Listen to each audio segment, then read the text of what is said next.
Eleanor Whitmore was on her knees in the mud, pressing her last coin into her daughter's hand when the shadow fell over her.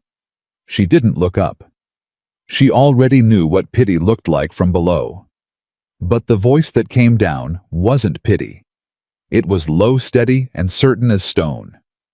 "Mrs. Whitmore, I've been watching you carry this town on your back for 3 years. And I've come to ask you something nobody else has had the decency to ask." She finally looked up, and the biggest man she had ever seen in her life was taking off his hat. If this story already has your heart, subscribe to this channel right now. Hit that notification bell and drop the name of your city in the comments below. I want to see exactly how far this story travels. Now let's go back to where it all began, and I promise you, you will not want to miss a single word of what comes next. Eleanor had learned over the course of 36 hard years that the world had a particular way of reminding a woman of her place. It didn't always use words. Sometimes it was the way a shop owner's eyes moved past her when a younger woman walked through the door. Sometimes it was the silence that fell over a supper table when she entered a room, that half-second pause before people remembered their manners and rearranged their faces into something resembling welcome. Sometimes it was smaller than that. A glance. A smile that stopped just short of reaching someone's eyes. A compliment offered so carefully it revealed exactly what the speaker truly thought underneath it. Eleanor Whitmore had stopped counting the ways years ago. What she had not stopped doing, what she suspected she was constitutionally incapable of stopping, was showing up anyway. That was who she was. That was all she had left. Willow Creek, Wyoming territory. In the bitter January of 1881 was not a town that made survival easy for anyone. The wind came down off the mountains like something with a grudge, and it hit hardest in the early mornings, when the frost still locked the ground, and the light hadn't made up its mind yet whether it intended to arrive at all.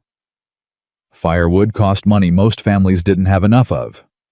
Food stretched thin from November straight through to March. And the people who lived in Willow Creek had developed over years of hardship a particular talent for closing ranks around their own suffering and leaving everyone else to manage theirs alone. Eleanor managed hers in a small 2-room building on the eastern edge of town, where she had set up what most people generously called a healing room, and what a more precise person might have described as whatever she could cobble together from what she knew and what she had. She had learned medicine from her mother, not formally, not from books or universities. Those were not available to a woman like her in a place like this. But her mother had possessed a knowledge of plants and remedies, and the particular language the body spoke when it was fighting something, and she had passed that knowledge to Eleanor, the way most valuable things got passed down in frontier families, through watching and doing, and being trusted with something real before you were entirely sure you were ready for it. Eleanor was ready. She had been ready for a long time. The townspeople came to her when their children couldn't breathe right in the winter cold. They came when a wound from the sawmill went wrong and the infection started climbing the arm. They came at 2 in the morning when the fever broke, and they didn't know if that was good or if that was the thing they'd feared. They came when there was no one else to come to, which in Willow Creek was frequently. And Eleanor went to them. She did not charge what she could not be paid. She did not turn away a family because the husband had lost the harvest, and the only thing he could offer was embarrassment and a half-dozen eggs. She sat beside people through the worst hours of their lives, and she did not flinch, and she did not make them feel ashamed for needing her. This was her life. It was a good life, she told herself most mornings. It was enough. Her children were the 2 points on the map that her heart navigated by. Nora was 12, serious and watchful, with her father's dark eyes, and her mother's stubbornness buried under a surface of careful composure. Thomas was 9, loud and curious, and so relentlessly hopeful about the world that Eleanor sometimes had to look away from him because the sight of that hope in the middle of everything they didn't have made something ache in her chest that she didn't have a name for. Their father, William, had died of a fever 5 years earlier. He had been a good man. Gentle, hard-working, the kind of man who was better suited to a different kind of world than the one he'd been born into, and the fever had taken him in 11 days and left Eleanor with 2 small children and a debt on the house and a whole future that now had to be rebuilt from different material than she'd planned. She rebuilt it. She didn't talk about how hard that was. There was no one to talk to about it, and talking about it wouldn't have changed the arithmetic anyway. She just rebuilt it day by day with her hands and her knowledge and her refusal to let Nora and Thomas understand the full weight of what they were all balanced on. She was proud of what she had built. She was also in the honest hours before dawn, so tired she could feel it in her back teeth. It was on a Tuesday in late January that Samuel Carter first rode into Willow Creek. Eleanor was not there to see him arrive. She heard about it the way she heard about most things in this town, through other people's mouths, filtered through whatever shape they needed the story to take. Martha Henley came into the healing room that afternoon with her youngest boy's wrapped wrist and an expression on her face that suggested she had been bursting with something since before she walked through the door. "You hear about the man who came in off the mountain road this morning?" Martha said, settling her son onto the stool and beginning to unwrap his wrist with the particular efficiency of a woman who had 4 children and not enough hours. "I didn't," Eleanor said. "Biggest man anyone's seen in Willow Creek in living memory. I mean, big Eleanor. Tall as a doorframe, and then some." Caleb Reese said he had to tip his own hat back just to look the man in the face. "What's he want?" "Nobody knows yet. He went straight to the land office, came out again, didn't speak to anybody except to buy grain for his horse. Tom Briggs tried to ask him his business, and got exactly 4 words for his trouble." "What 4 words?" Martha smiled. "Not your concern, friend." She paused. "Tom didn't push it." Eleanor smiled at that. "Sensible man when he wants to be. His name's Samuel Carter, mountain rancher they're saying. Has land up in the higher elevation east of the Black Ridge Pass. Been there about 7 years they think, but nobody in town knew him. Keeps to himself." "Sounds like he came down for supplies," Eleanor said, examining the boy's wrist with careful fingers while he tried not to wince. "Nothing unusual about that." "Maybe," Martha said. "But Caleb said he was asking about you." Eleanor's hands stilled for just a fraction of a second. Then she continued her examination, because a child's wrist didn't stop needing attention just because something surprising had been said in the room. "Asking what?" she said. "Asking where you lived.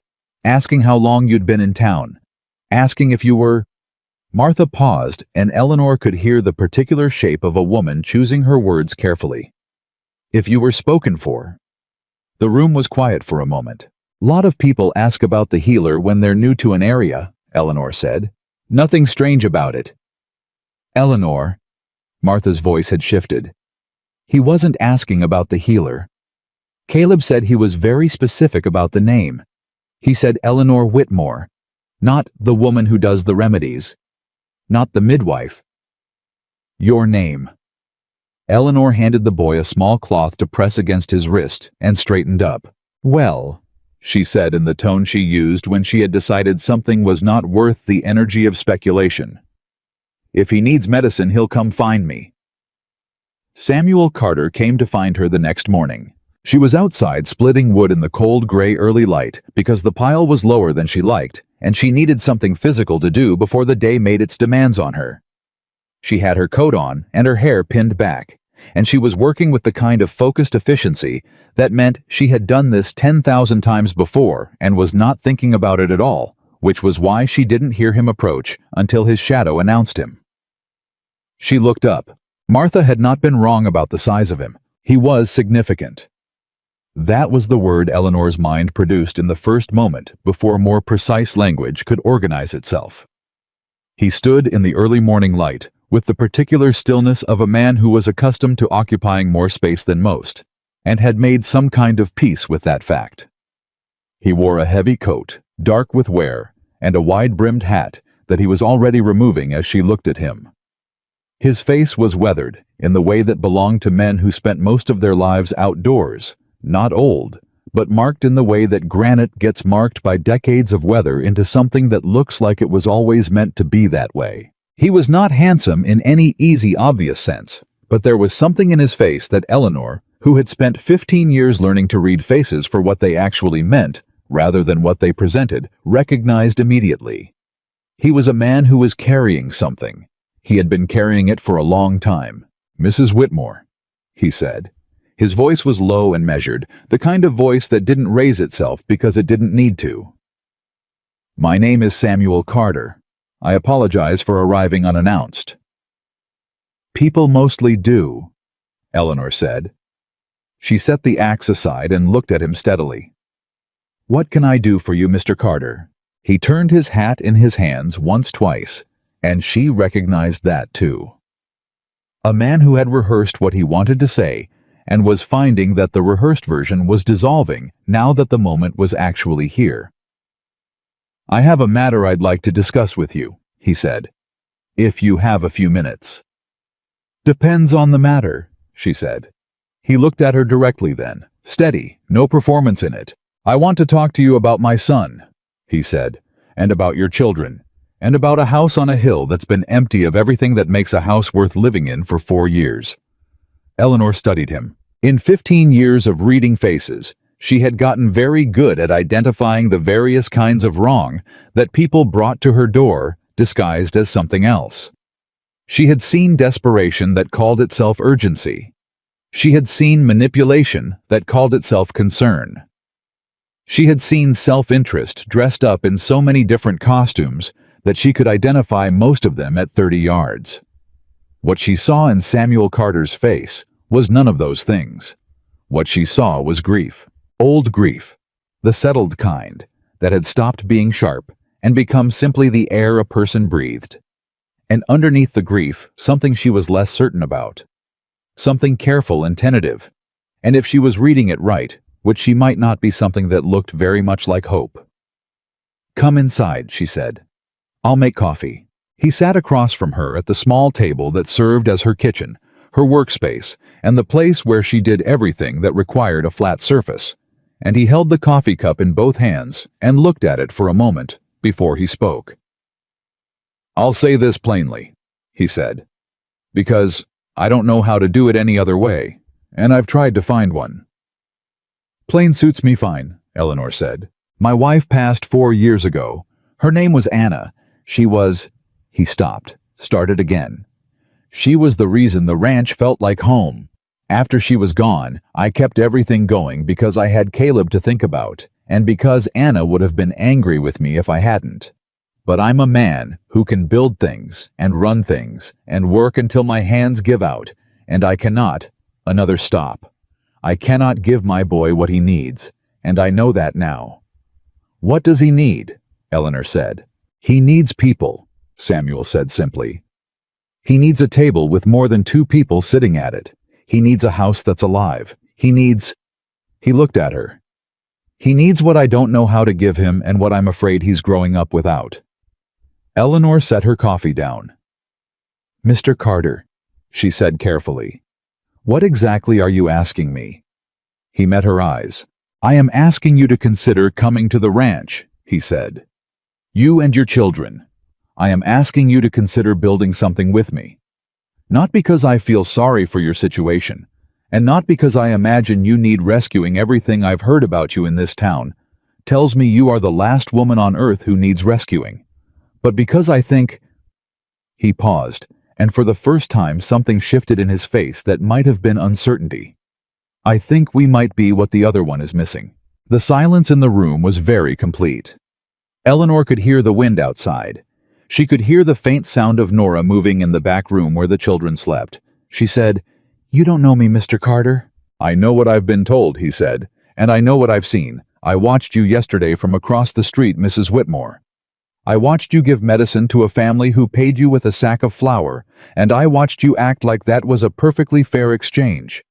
I watched you help an old man who could barely walk get from the door to the street and make him feel like he was doing you a favor by letting you do it."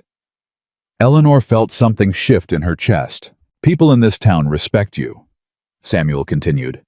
"Not the way they respect wealth or beauty. The way they respect something real. People in this town also consider me—" She stopped. "What?" She looked at him. Past a certain kind of choosing, she said. The words were flat and honest, and she delivered them that way because she was not interested in pretending the world was different than it was. Too old, too large, too settled into what I am to be useful to a man with options. Samuel was quiet for a moment. Then he said, I've had options, Mrs. Whitmore. The widow Pearson has made her interest very clear on 3 separate occasions, and she is a handsome woman and a capable one. I did not come to Willow Creek looking for what most men look for. Then what did you come looking for? He looked at her steadily. I came looking for the kind of woman who presses her last coin into her daughter's hand in the cold, and tries to do it without the child seeing that it's the last one. Eleanor went very still. You saw that, she said. Yesterday morning, he said. Before I came to find you. I wasn't trying to observe you, Mrs. Whitmore. I was in the street and you were there, and I could not have looked away from what I was seeing, even if I'd wanted to. He leaned forward slightly. That is the woman I came to find. Not because I pity her, because any man who can look at that and not understand that he's looking at something rare and worth knowing is a man I don't want to be. Eleanor pressed her hands flat against the table. She needed something solid, because everything in her, every piece of her that she had kept carefully locked down for 5 years, every part of herself that she had told herself didn't need. What he was describing was threatening to come loose at the seams all at once. I can't answer you today, she said. I'm not asking for today, Samuel said. He stood, picked up his hat. I'm asking you to think about it, and I'm asking if I can come back. She looked up at him. You can come back, she said. He nodded once, put his hat on, walked to the door. Then he stopped with his hand on the frame and turned back. Mrs. Whitmore, he said. One more thing. Yes. I know what this town has told you about yourself, he said quietly. I need you to know that none of it is true. He left. Eleanor sat at the table for a long time after the sound of his horse faded. Nora appeared in the doorway, dark-eyed and watchful. Who was that? She said. A man named Samuel Carter, Eleanor said. What did he want? Eleanor looked at her daughter, this serious child who had learned too young to watch her mother's face for signs of whether the world was about to get harder, and she felt something she hadn't felt in a very long time. She felt afraid. Not the ordinary afraid. Not the afraid of not having enough, or of winter lasting too long, or of a fever climbing too fast. The other kind. The kind that meant something mattered. I'm not entirely sure yet, she said. But I think he wants to know us. Nora studied her for a moment with those old, careful eyes. Do you want to know him? She said. Eleanor was quiet. I think, she said slowly, that might be exactly what frightens me. Samuel came back 3 days later. He did not come alone. He came with a boy of about 10, who held himself with the particular stiff dignity of a child who had decided that if he didn't show anyone what he was feeling, it couldn't be used against him. Caleb Carter had his father's coloring and his father's quietness. But where Samuel's stillness felt like settled strength, the boy's felt like something braced, like a door held shut against something that wanted to get in. Eleanor recognized it. She had watched Nora develop exactly that expression in the months after William died. Thomas, who recognized no social barriers and never had, was the one who broke the impasse. He came around the side of the house with mud on his boots and stopped dead when he saw Caleb, and then said with perfect directness, You're the biggest kid I've ever seen. How old are you? Caleb blinked. Whatever greeting he had prepared for it was not that one. 10, he said. I'm 9. You want to see the place where I found a snake last summer? It's gone now, but you can still see where it was. Another blink. Then something shifted in Caleb's face just slightly, just at the corners. Sure, he said. And they were gone. Eleanor looked after them, and then looked at Samuel, who was watching the same spot where his son had just voluntarily followed a stranger into the mud. He hasn't done that in a while, Samuel said quietly. Followed someone. Wanted to, Samuel said.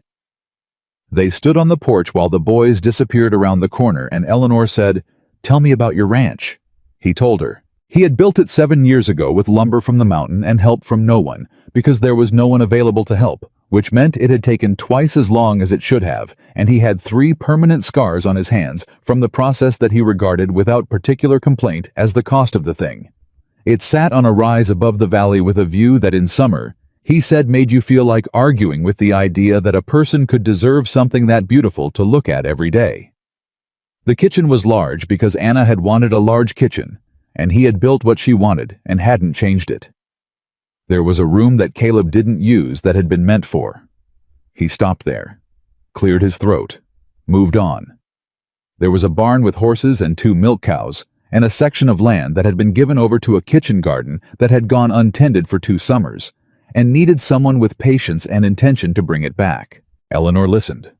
She was listening to what he said, but she was also listening to the way he said it, to the places where his voice changed, and the places where he moved over something quickly, and the places where something like pride came through that he seemed slightly embarrassed by, as if he wasn't sure he'd earned the right to be proud of what he'd built.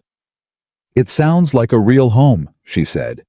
"It was," he said, "for a while." He looked at her. "I want it to be again." "Mr. Carter." "Samuel," he said. "Please." She looked at him. "Samuel, I need you to understand something. Tell me.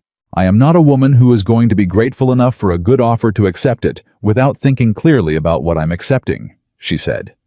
"I have children who are depending on me to make good decisions. I have a life I've built here that matters to me. And I have—" She stopped, chose the words carefully. "I have spent 5 years not letting myself want things, because wanting things and not being able to have them is a particular kind of pain I've gotten very practiced at avoiding." He was quiet. "I'm telling you this because I think you deserve to know who you're dealing with," she said. "I am not going to be swept along by something beautiful and then find out later it cost me everything I held on to."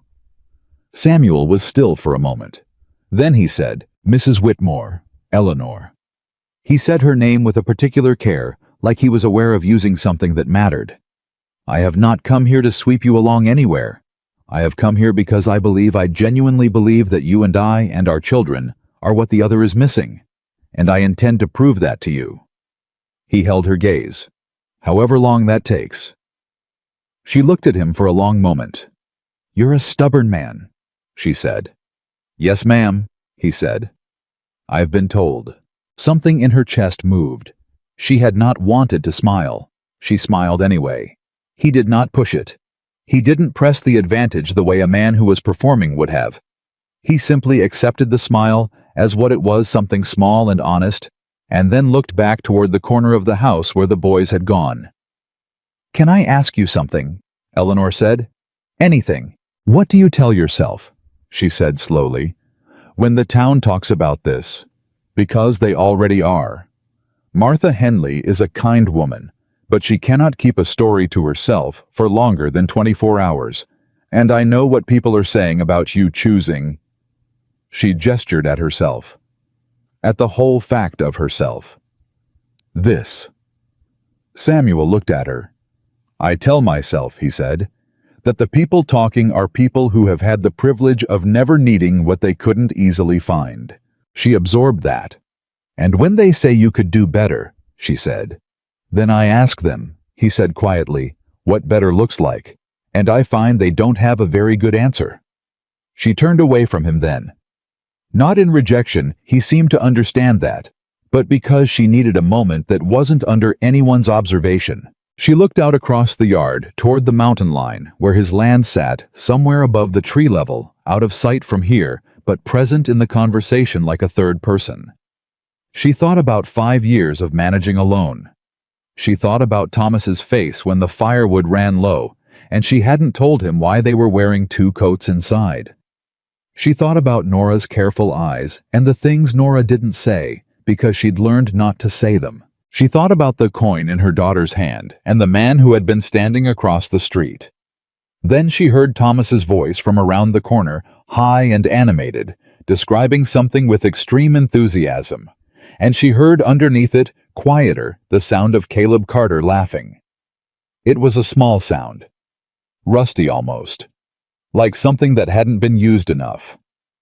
It was the most important thing Eleanor had heard in a very long time. She turned back. "Come to dinner on Saturday," she said. "You and Caleb, I'll cook." Something happened in Samuel Carter's face that she didn't have the right words for yet. "We'll be here," he said. He was. They came on Saturday in the late afternoon with Caleb carrying a wrapped bundle that turned out to be a jar of honey from the ranch's single hive, and a look on his face like he was prepared for the jar to be rejected and had pre-made peace with it. Thomas accepted it with the kind of uncomplicated delight that only a 9-year-old boy, who had not yet learned to perform gratitude, could produce. Nora thanked them in a composed voice while stealing careful looks at Caleb that she thought no one noticed. Eleanor noticed everything. She always did. Dinner was crowded in the small room. Samuel had to fold himself into the chair at the end of the table and still looked like a man sitting in furniture built for a smaller world.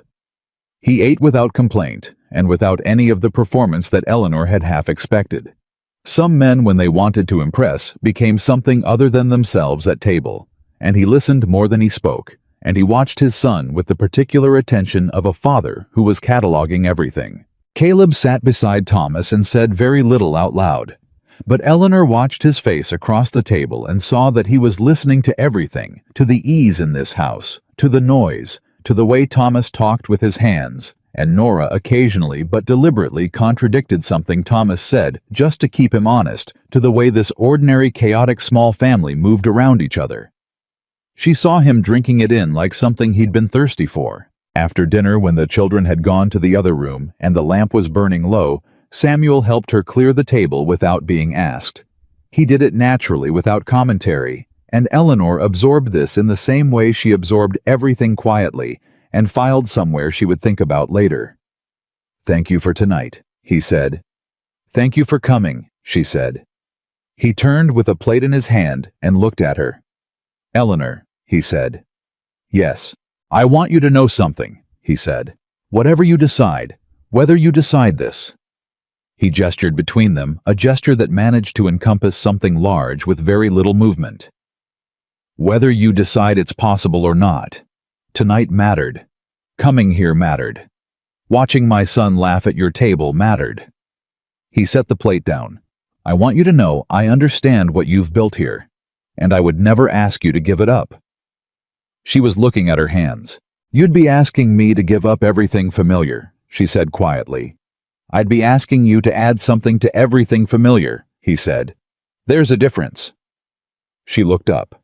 He held her gaze steadily. "I know what I am," he said. "I know I am a large, quiet, stubborn man who is better at building things than explaining himself. I know that this," he repeated the gesture slightly, "is an unusual thing I'm asking. I know the town has opinions about it." His jaw tightened, almost imperceptibly. "I know what the town has said about you, Eleanor. I know exactly what they've said, and I need you to know." He stopped. Something moved across his face. "I need you to know that every single one of them is wrong, about what you are, about what you're worth, about whether you deserve." He stopped again, more deliberately this time, like he was choosing between several possible endings and selecting the most honest one. "A home," he said finally. "You deserve a home, and I'm asking if you'll let me be the one who helps build it." The lamp between them flickered. Outside, the wind moved against the windows. From the other room came the distant sound of Thomas explaining something to Caleb with great urgency, and Caleb responding in a voice that was slowly and unmistakably beginning to lose its careful brace. Eleanor felt it again, that feeling like something she'd kept locked was pressing against its own door. She was afraid of it. She was afraid in the specific way she'd described to Samuel, the way that meant something mattered. And she had learned through the course of 5 very long years that things that mattered were also things that could be lost, and the losing of them was a pain she was not certain she could survive again. But she was also standing in her own small kitchen in the lamplight with this large and careful and honest man, looking at her like she was something real. She was also so tired of not letting herself want things. "I need more time," she said.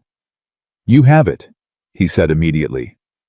And I need you to understand that I am not an easy woman to, Eleanor. His voice was very quiet. I have been alone for 4 years. I have been waiting for something worth being patient for. He looked at her. You are worth being patient for. She breathed in, breathed out. Come back next Saturday, she said. Yes, ma'am, he said. He came back the following Saturday, and the Saturday after that, and the one after that. He came, and he helped with things without announcing he was helping. He fixed the hinge on the front door that Eleanor had learned to compensate for, without realizing she'd stopped noticing it. He brought firewood one morning when she was with a patient, and stacked it without mentioning it until she mentioned it, and he said simply that he'd had extra. He sat at the dinner table week after week, and became slowly, and without ceremony, a presence that the children had begun to organize themselves around without realizing they were doing it. Thomas worshipped him. That was the plain truth of it. Thomas followed Samuel with the uncomplicated, wholehearted attachment of a 9-year-old boy who had grown up without a father's shape in the room, and had discovered apparently that this was something he'd been waiting for without having the vocabulary to say so. Nora was slower, but Eleanor watched her daughter, watching Samuel watch the careful, incremental tests that Nora had been running without anyone telling her to. The small moments where she'd say something that could be challenged, and then track what he did with it, the way she'd watch how he spoke to her mother, and evaluate it against some private standard she was holding, and Eleanor understood what Nora was doing because Eleanor had taught it to her.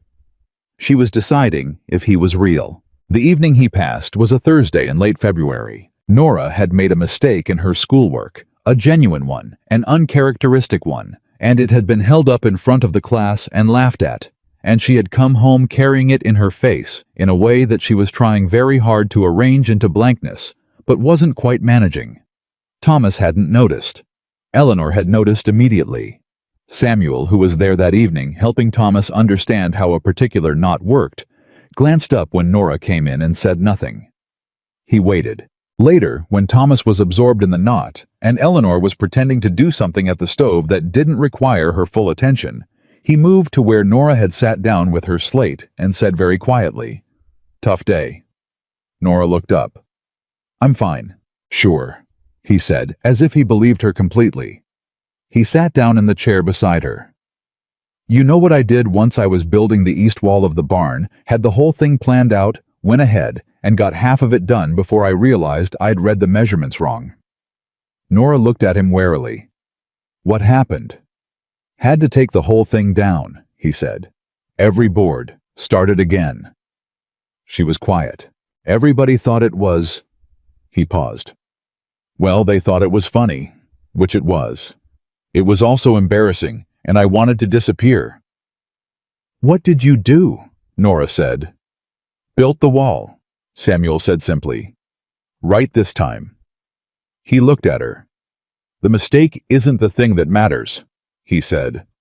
"What you do next is—" Nora looked at her slate for a moment. Then she looked at him. "You really had to tear the whole wall down," she said. "Every single board," he said. Something in her face shifted. Not much, just enough. "That's really bad," she said. "It was terrible," he agreed. "Also eventually one of the better things I built." Nora almost smiled. She didn't quite. She was Nora, and she was 12. And there was a dignity to maintain. But she almost smiled, and from across the room, Eleanor caught it and held it inside herself like something she was afraid to look at too directly in case it disappeared. He stayed that evening until the children were in bed, and then he sat across from Eleanor at the table, and he said, "Your daughter is remarkable." "She is," Eleanor said. "She's been watching me for weeks," he said. "I know. Trying to figure out if she can trust me." He said it without resentment, without anything really except understanding. "She's smart to do it."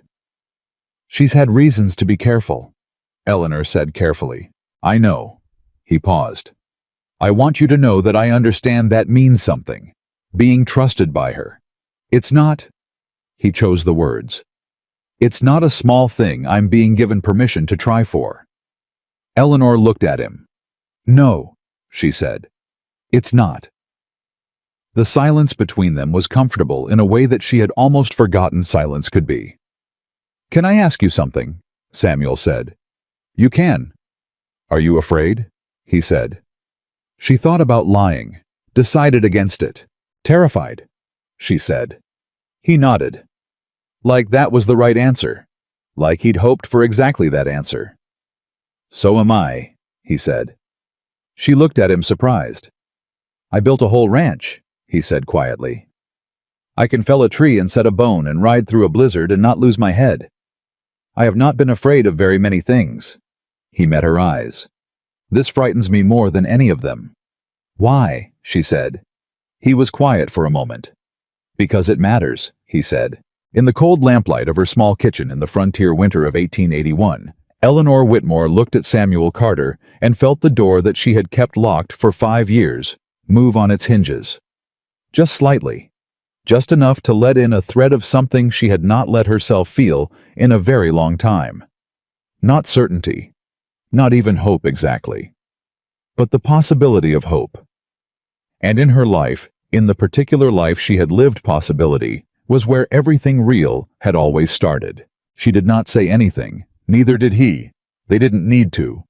Outside, the Wyoming wind pressed against the windows, and inside, the lamp burned steady, and somewhere in the room between them something had shifted, something quiet and enormous, and still so fragile she was almost afraid to look at it directly. But she looked, and it was still there. The following Saturday, Samuel didn't come alone. He came with lumber. Eleanor heard the wagon before she saw it, the heavy creak and grind of something loaded well past comfortable coming up the frozen road toward her place, with a deliberateness that made her step onto the porch and shade her eyes against the morning glare. Samuel was on the seat. Behind him, stacked in the wagon bed, with the careful precision of a man who knew how to secure a load, were boards. Good boards. Seasoned wood, the kind that didn't come cheap, and didn't come easy in Willow Creek in February. Caleb sat beside his father with his hands in his lap and his chin slightly lifted, as if he'd been told something was going to happen today and had decided in advance to be ready for it. Eleanor came down off the porch. "What is all this?" she said. Samuel set the brake and climbed down. He was wearing his work coat and his oldest hat, and the expression of a man who had thought about this considerably and was prepared for multiple responses. "Your back step," he said. "Third board's rotted through. I noticed it 3 weeks ago, and I kept thinking you'd wake up one morning and go right through it." Eleanor looked at the step. She had been compensating for that board for so long she had stopped seeing it. "You didn't have to." "I know I didn't have to," he said simply. "I wanted to." He looked at her. "If that's all right." She pressed her lips together against something that wanted to be a smile and was trying to be dignified instead. "It's all right," she said. He rebuilt the step of that morning and then, without asking, checked the other two and replaced a section on the second one that was heading in the same direction as the third. Thomas sat on the ground beside him and handed him nails with the absolute gravity of someone performing a critical function. Caleb stood nearby with his arms crossed, trying to look neutral, but Eleanor watched him, watching Thomas watch his father, and she saw something in the boy's face that she had no clean name for, something complicated and sweet, and a little bit heartbreaking. He had been the only one for a long time. The only person his father worked beside. The only person at the table. The only voice in the house. And here was this loud, muddy, generous-hearted 9-year-old handing his father nails and talking the whole time, and not requiring anything in return, except to be included, and Caleb was watching it with the look of someone encountering a thing they had privately decided they were not allowed to want. Eleanor made coffee and brought it out, and when she handed Samuel his cup, their fingers didn't quite touch, and she was aware of that. She was aware of a lot of things lately. Nora came to stand beside her on the porch, while the men, the man and the boys she thought, with a feeling she couldn't immediately categorize, worked below. "He fixed it right," Nora said, studying the step. "He did," Eleanor agreed. "Papa fixed things too," Nora said. "Not sadly, just accurately, the way she did most things. He did, Eleanor said again. Nora was quiet for a moment. It's not the same as Papa, she said finally. No, Eleanor said. It's not. Another pause. That's not a bad thing, Nora said. And then she went back inside as if she'd completed a calculation and recorded the result, and was now done with the subject for the time being. Eleanor stood on the porch and held her coffee and tried to breathe normally. It wasn't the same as William. Nora was right about that. It wasn't the same, and it wasn't meant to be, and maybe that was not a bad thing at all. The morning moved into afternoon, and Samuel stayed for the noon meal without being asked, and without pushing. He simply stayed the way that had become his way, present and unhurried, fitting into the spaces of her day, without demanding that those spaces rearrange themselves for him. After the children had gone outside, Eleanor poured more coffee and looked at him across the table. I want to ask you something, she said, and I need you to answer me honestly. Always, he said. What does your life look like right now? She said. The ranch, the work. What does a day look like for you? He seemed slightly surprised by the question. Not uncomfortable, just surprised, as if he'd been prepared for something more charged, and this had caught him sideways. Up before light, he said. Animals first, then whatever the land needs, which changes by the season, and sometimes by the hour. Right now, it's mostly repairs fences that didn't make it through December, the north wall of the barn that took wind damage. Caleb helps where he can. We eat together in the morning and in the evening, and usually not in between because there isn't time. He paused. It's a working life. It's not quiet, and it's not easy. I know what a working life is, Eleanor said. I know you do, he said. And Caleb, she said. What does his day look like? Something changed in Samuel's face, just slightly, a tightening, a shadow of something. He does his lessons in the morning, he said. I don't have the education to teach him what he ought to know, and I've been doing the best I can, but... He stopped. He's a smart boy. He needs more than I can give him. Is there no school available? Not within distance for him to attend regular, Samuel said. Not until... He stopped again. Not where we are. Eleanor absorbed this. That's one of the things you're offering to change, she said. If we came to town, he said carefully, he could go to school. He could have what he should have. He met her eyes. That's part of it. Yes. She set her cup down. Samuel, I need to be plain with you. Please, he said. I have heard everything you've said, she told him. And I have seen how you are with my children, and I have watched what happens to Caleb when he's in this house. And I am not... She made herself hold his gaze. I am not unaffected by you. I want to be honest about that. It wouldn't be fair to pretend otherwise. He was very still. But I am terrified, she said. Not of you, of what happens if this goes wrong. I have rebuilt this life once from nothing, and I don't know if I have another rebuilding in me. And so before I can give you any answer that matters, I need to know that you understand exactly what you're asking. Because you're not just asking about me, you're asking about 2 children who have already lost one person who was supposed to stay. The silence was very complete. Then Samuel said, I know that. Do you? Eleanor. He leaned forward very slightly. I lost someone too. I know what it does to a child when the person who was supposed to stay doesn't. I know it in my bones because I have watched it happen to my son. He held her eyes. I am not asking you to bet on the future. Nobody can make that bet. What I am asking is whether you are willing to try. That is all I am asking. To try. She looked at him for a long moment. You understand that trying means I am trusting you with something I cannot get back if you're careless with it, she said. Yes, he said. Then I need you to understand, this isn't a decision I can make in a kitchen over coffee, she said. I need to see the ranch. I need my children to see it. Not because I'm close to saying yes. She paused. Because I'm closer than I expected to be, and I need to see it with clear eyes before I get any closer. Samuel was quiet for a moment. Then he said, "When?" "Give me a week to think about when," she said. "All right," he said. "And don't read too much into it," she said.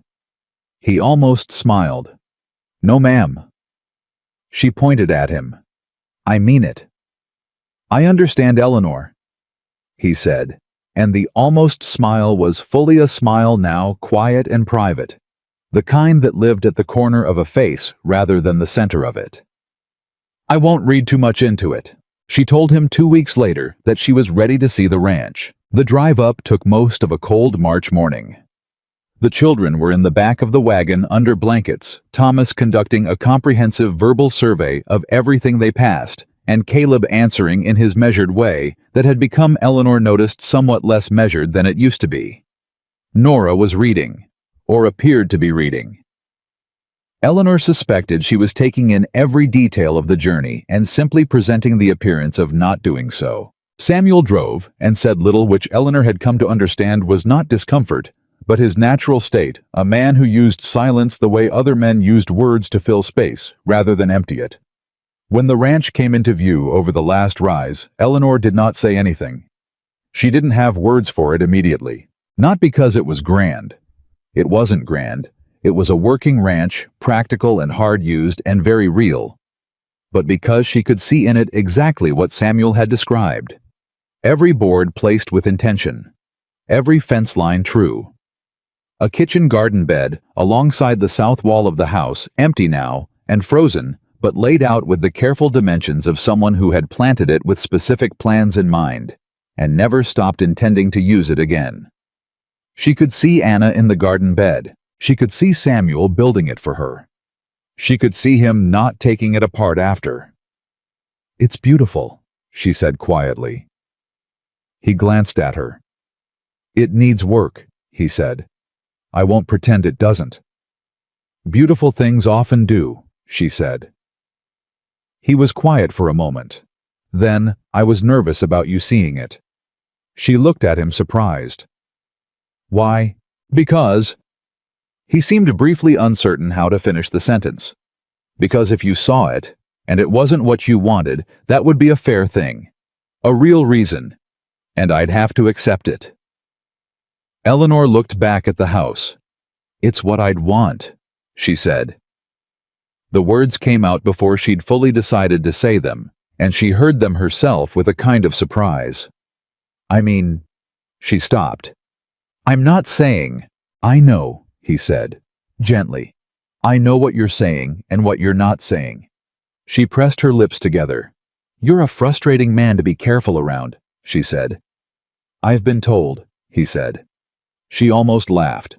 Thomas had already launched himself out of the wagon before it fully stopped and was halfway to the barn by the time Samuel set the brake.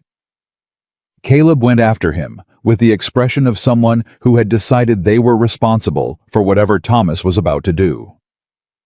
Nora climbed down, with composed deliberateness, and stood looking at the house with her arms at her sides. Then she said, "Can I go inside?" Samuel looked slightly startled. He looked at Eleanor.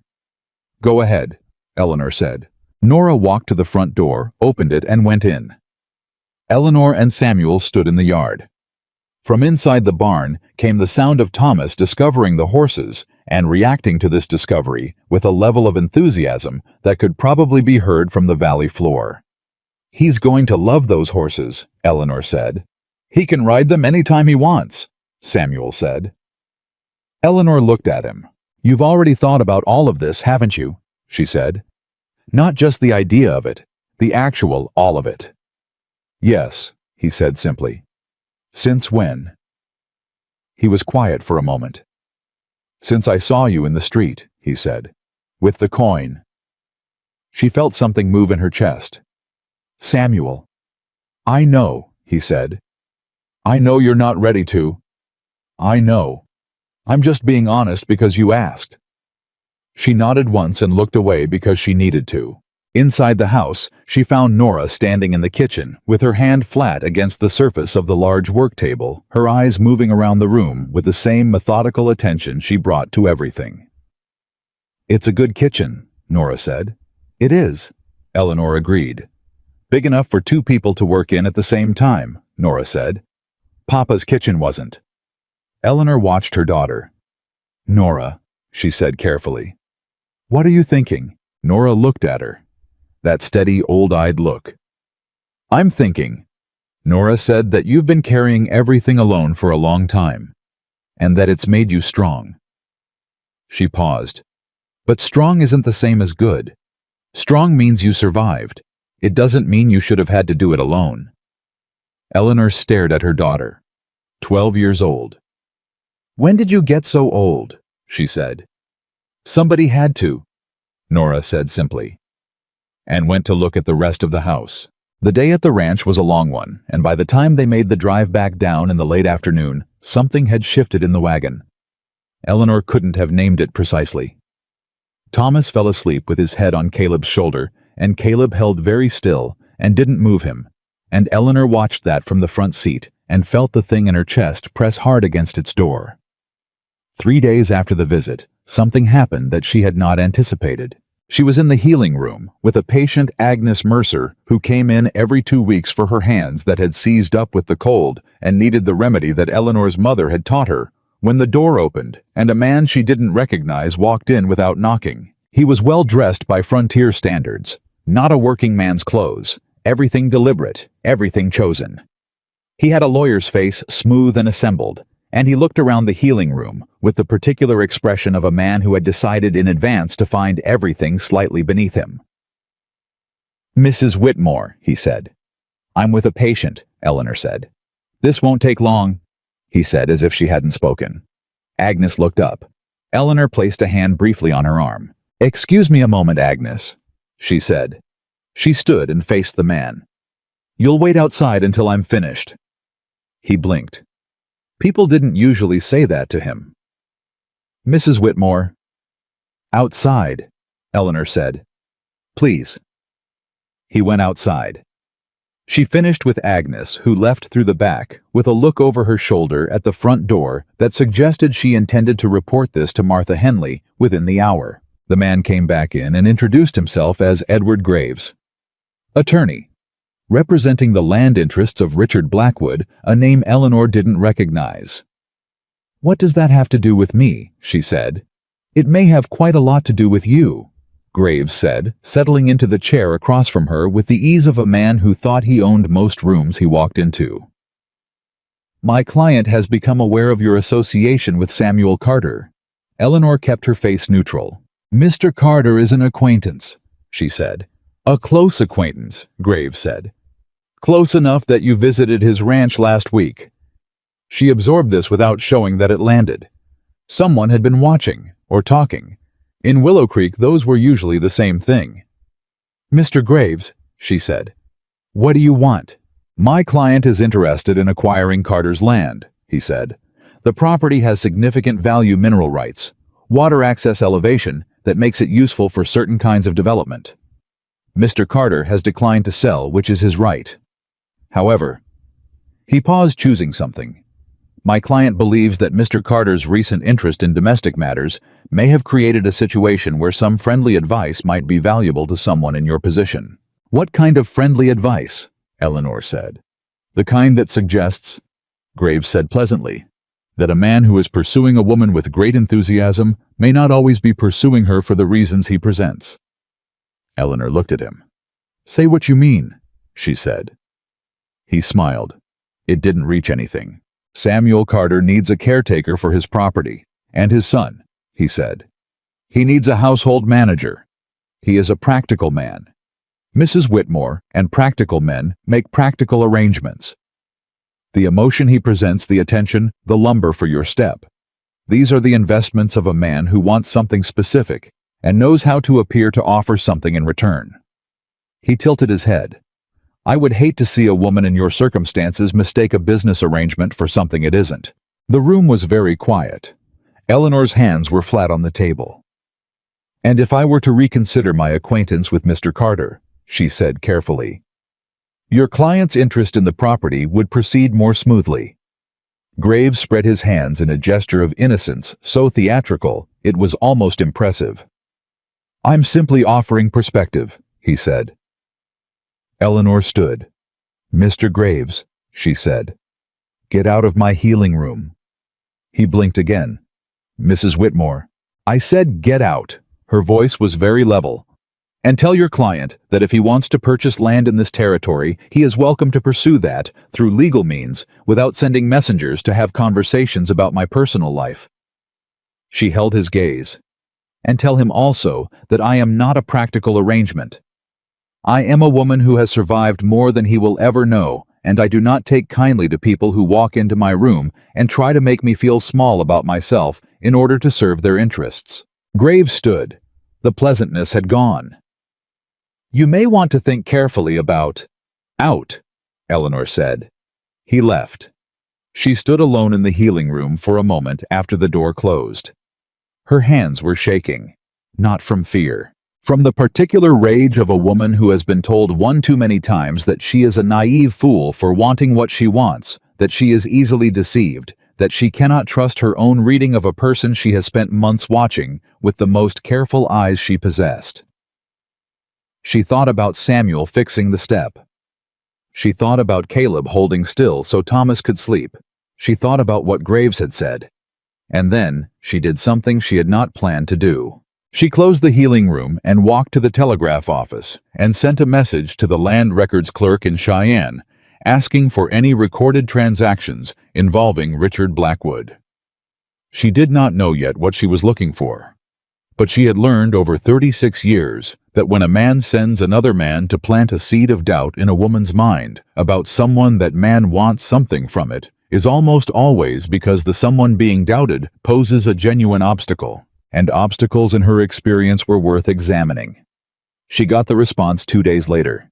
It was long. She read it twice. Richard Blackwood had been involved in 4 land acquisitions in the territory in the past 5 years. 3 of the 4 had involved documented irregularities in the filing records claims filed against properties where the original holder had not been properly notified of contest transfers. Recorded before the legal period had elapsed. Witness signatures on documents that later proved difficult to verify. Nothing had been formally prosecuted, but the pattern was there, clear as a fence line on flat ground.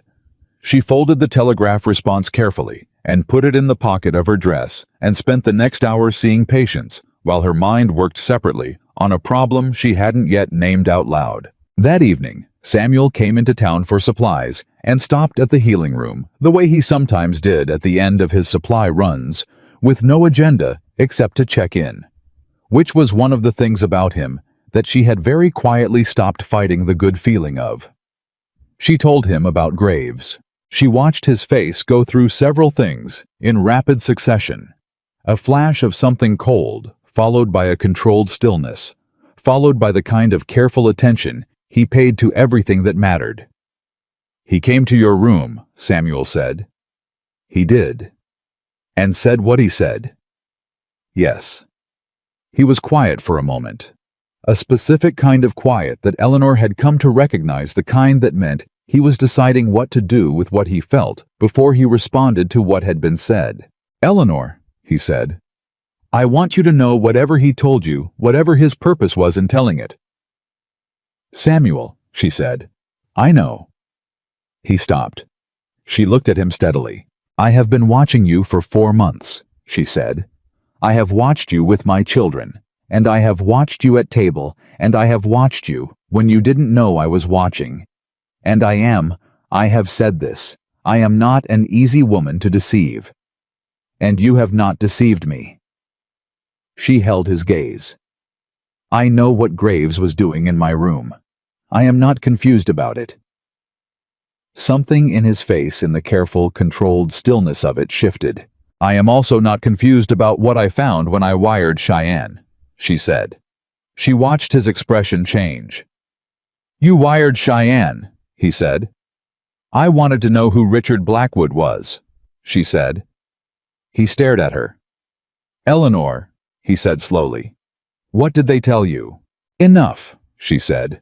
"Enough to know that your land isn't the first he's tried to take, and enough to know that the way he's tried to take it follows a pattern that depends on paperwork and confusion, and people not knowing their rights clearly enough to defend them."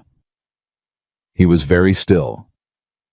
"How do you know about land rights?" he said. "I know about most things that involve protecting what matters," she said simply. "I had a husband whose family was cheated out of property before I met him. I learned what questions to ask." Samuel sat back in his chair. He looked at her with an expression she had not seen on him before, not the caring expression she had become familiar with, not the patient, steady look that he brought to most things. This was something more open than those, something surprised, and something that sat underneath surprise and might have been the beginning of awe. "What did the documents show?" he said. "That he's been filing false contests," she said. "Not provable enough to prosecute yet, but the pattern's there. Which means if he comes for your land, the same way you need to have your original records in order, and you need someone with the patience to track the inconsistencies." She paused. "I'd like to help with that." "Why?" he said. She looked at him. "Because he walked into my room and tried to make me doubt you," she said. "And I find I am not able to tolerate that without doing something about it." The room was quiet. Then Samuel said, "You are a remarkable woman, Eleanor Whitmore." She picked up her coffee cup and held it with both hands. "I am a practical woman," she said, "which apparently people keep underestimating." "I won't make that mistake," he said. "No," she said. "I don't think you will." The town noticed naturally. The town noticed everything, and it had been noticing Samuel Carter's visits for months, and the speculation had been building with the particular energy of a community that had decided an event was inevitable and was impatient for it to arrive so they could have opinions about it. Some of those opinions came to Eleanor directly. Caroline Briggs, the wife of the man Samuel had declined to answer 4 words ago, caught her at the dry goods counter on a Thursday and delivered herself of a comprehensive concern that was wrapped in the language of friendship and contained at its center nothing of the kind. "I just worry about you," Caroline said in the tone of a woman who had been worrying about Eleanor's choices since before Eleanor had made any. "A man like that, a widower. Eleanor with a child and a ranch so far from town, you've worked so hard to build your life here. I just wonder if you've really thought about what you'd be giving up." Eleanor looked at her. "I've thought about it," she said. "And your children." "I've thought about that too," Eleanor said. "Because it seems very sudden." "Caroline?" Eleanor set down the jar of preserves she'd been examining and looked at the woman directly. "How long have you known me?" Caroline blinked. "Well, years." "You know that." "Years?" Eleanor agreed. "And in those years, have you ever known me to do anything suddenly?" A pause. "No," Caroline admitted. "Then please trust," Eleanor said pleasantly, "that I am not starting now." She picked up the preserves and moved down the counter, and Caroline watched her go with the expression of a woman who had delivered her ammunition and found that the target had already moved. Martha Henley caught her the same afternoon with considerably more warmth and considerably less agenda. "They're saying you went up to his ranch," Martha said, falling into step beside her. Not accusing, just Martha. "I did," Eleanor said. And it's a good ranch." Martha was quiet for a step or two. "Eleanor." "Martha." "Are you happy?" Martha said. Just that. Straight and clean, and the way Martha did most important things. Eleanor stopped walking. She considered the question with the seriousness it deserved. "I am," she said slowly. "Something I haven't been in 5 years. I don't know if it's happy yet, but it's—" She stopped. "It's alive. It feels alive." Martha nodded as if this was the right answer. "Then the rest of them can go hang," she said. Eleanor laughed. It was a real laugh, the unguarded kind, the kind that arrived before you could make any decisions about it. Martha smiled at the sound of it. "That's the first time I've heard that in longer than I want to count," she said. Eleanor pressed her lips together against what was left of the laugh.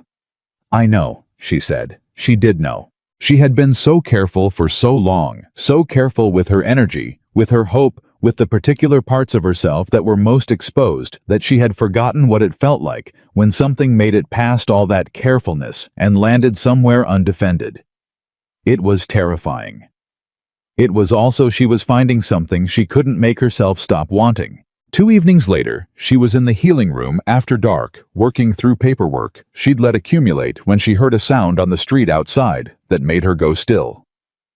Voices. More than one. She went to the window. There were 3 men standing outside. She didn't know them immediately, but their posture was the posture of men who had been sent somewhere rather than arrived there by their own inclination. They were looking at the healing room and saying things she couldn't hear. She recognized one of them. Graves. Not in his lawyer clothes this time. Eleanor moved away from the window and stood very still in the middle of the room and thought. Then she put on her coat and went out the back door and walked 3 streets over to where Daniel Holt, the town sheriff. A careful man who owed her several favors from a situation involving his daughter. The previous winter lived with his wife and knocked on the door. He answered in his undershirt. 3 men at the front of my healing room, she said. One of them is Edward Graves, who came into my room 2 weeks ago, representing Richard Blackwood's land interests. I don't know what they're planning, but I thought it better to tell someone now than to find out alone. Daniel looked at her for a moment. Then he pulled on his coat. Go back to your house, he said. Not the healing room, your house. She went. In the morning, Daniel came to tell her that the 3 men had been questioned and released. There was no crime to charge them with for standing in a street, but that he'd made clear they'd been noted and identified, and that any further action would be treated accordingly. Blackwood's getting nervous, Daniel said. About what? Eleanor said. About Carter, Daniel said. Word is Carter won't sell and is making that very clear. Blackwood's used to people selling. He looked at her. He's also heard you've been corresponding with Cheyenne about him. Eleanor absorbed this. He found that out fast, she said. He has people, Daniel said.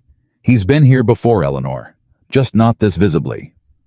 She thought about this after Daniel left. She thought about the 3 men on the street and Graves in his lawyer's smile, and a pattern of land theft that had gone unprosecuted for 5 years because nobody had connected the pieces carefully enough.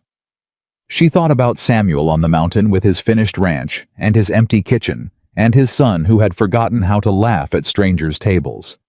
She thought about what Blackwood was really afraid of. It wasn't Samuel refusing to sell. Men refused to sell all the time. There were legal mechanisms for dealing with men who refused to sell. What he was afraid of, and she was only now beginning to understand this, was what Eleanor might find if she kept looking. Because if the pattern in the Cheyenne records extended to Carter's land, there might be something in the original filings that made Blackwood's claim to contest it impossible.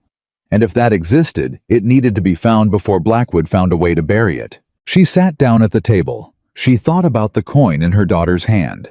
She thought about what she was. Not the woman the town saw when they looked at her. Not the woman Graves had spoken to in that room, as if she were a piece on a board to be moved out of the way.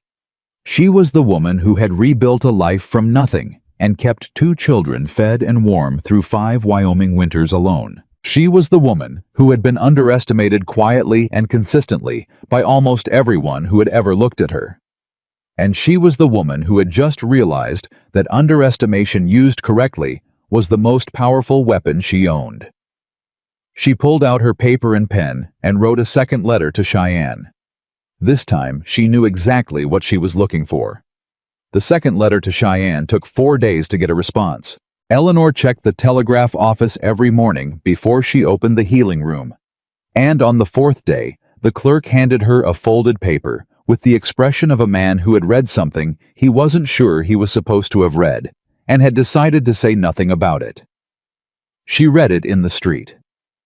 She read it twice. Then she folded it carefully, put it in her coat pocket, and walked back to the healing room with her face composed and her mind running at a speed that her face was not going to reveal to anyone watching.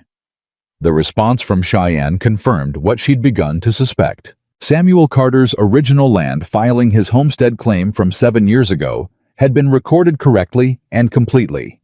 Everything in order. Date dimensions, witness signatures, all of it clean.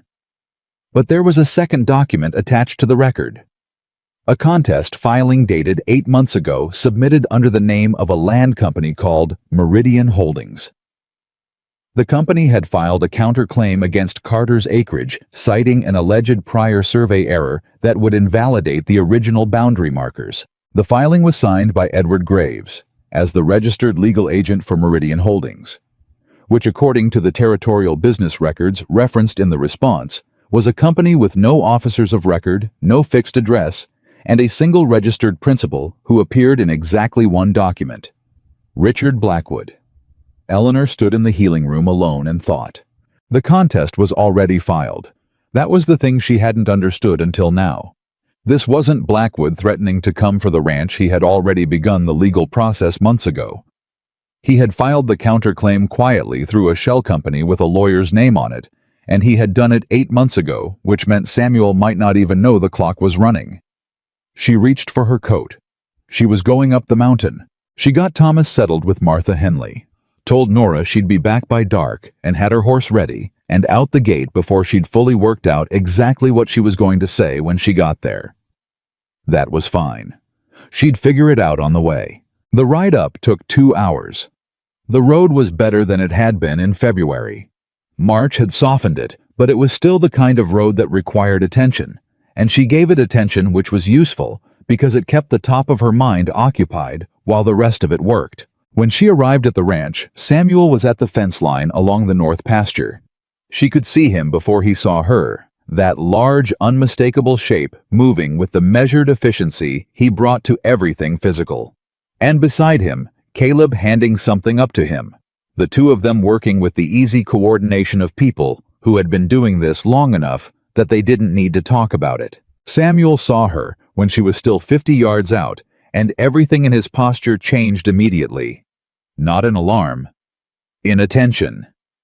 He handed something to Caleb and came to meet her. "Eleanor," he said. "What happened?" She dismounted and handed him the telegraph response without preamble. He read it. She watched his face while he read it. He was a man who controlled his face well. She had noted this and respected it, but some things were too large for complete control, and what moved across his face as he read was one of those things. First confusion, then recognition, then something cold and very still. 8 months ago, he said. Yes. I didn't know, he said.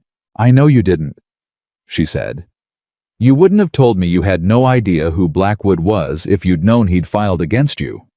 He looked up from the paper. How did you get this? I wrote to Cheyenne and asked, she said. The records are public. Anyone can request them. Blackwood is counting on the fact that most people don't know that or don't think to do it. Samuel was quiet for a moment. He came to my supply post in December, he said slowly. Offered to buy. I said no. He said the market rate was fair, and I said the land wasn't for sale at any rate. He paused. He left pleasantly. I thought that was the end of it. It wasn't, Eleanor said. No, he said. Evidently not. He looked at the paper again. This contest claim, he said. The survey error argument. Can he make it stand? That depends on your original survey markers, Eleanor said. If they're intact and documented, the contest fails. But, she paused. The way he's done this before the documentation gets complicated, things disappear. Records develop inconsistencies. If he has someone inside the filing office willing to make small changes to paperwork, your clean records become less clean. Samuel looked at her steadily. You've thought about this a great deal, he said. Since the night those men stood in front of my healing room, she said. Yes. He was quiet. Caleb had come closer, not within hearing, she thought, but close enough to see that something serious was happening. He stood with the fence post in both hands and watched his father's face and didn't ask anything. What do I do? Samuel said. First, Eleanor said, you go into town with me tomorrow morning and you sit with Daniel Holt and you tell him about the December conversation with Blackwood and every interaction since in order. And you bring your original survey records and your homestead filing copy if you have it. I have it, he said. Second, she said, you write to the Territorial Land Office in Cheyenne, directly, not through a representative yourself, and you request a certified copy of everything currently on file for your property, including the contest claim. You need that in your hands. And then, he said. She held his gaze. And then we figure out how to beat him, she said. Something happened in his face then, something that wasn't gratitude exactly. Gratitude was too small for it. Something closer to the expression of a man who has been standing in a fight alone for longer than he realized, and has just discovered he isn't alone anymore. Eleanor, he said quietly. Don't, she said. Don't what? Don't make it into more than it is, she said. Someone is trying to take what's yours, and I am. She stopped, made herself say the next part honestly. I am involved now, whether I intended to be or not. Graves coming into my room made me involved. He looked at her for a long moment. Is that the only reason? He said. She looked back at him. No, she said, but it's the reason I'm willing to name right now. The corner of his mouth moved. All right, he said. Good, she said. Now show me where you keep those original filings. They went inside, and Samuel retrieved a wooden box from the back of a cabinet that had clearly been built to hold exactly such a box, which told Eleanor something about the kind of man he was, a man who kept important things in a place he'd built specifically for important things. The filings were in good order, better than good. They were meticulous. Survey markers recorded with precise coordinates. Witness signatures from two men whose names she'd need to verify were still locatable. Dates correct. The homestead filing itself clean and complete with the county recorder's stamp clear and unambiguous. She went through everything twice. Your records are solid, she said. I knew what I was filing, Samuel said. I asked about every part of it before I signed anything. My wife? He stopped. Anna was particular about paper. She said a man who doesn't keep his papers right is a man who's building on sand. Eleanor looked up. She was right, she said. She usually was, he said, and there was something in his voice. Not grief exactly. Not any more like the particular tenderness of someone acknowledging a truth about a person they loved that Eleanor received quietly and didn't press on. She put the papers back in order. The witness signatures, she said. Do you know where these men are now? Jim Purdy is in Laramie, Samuel said. Has a smithy there. The other man, he thought. Frank Alderman. He was passing through when I filed. I don't know where he is. One is enough, Eleanor said. If we need corroboration, one living witness whose testimony matches the record is enough to make a contest filing very difficult to sustain. She looked at him.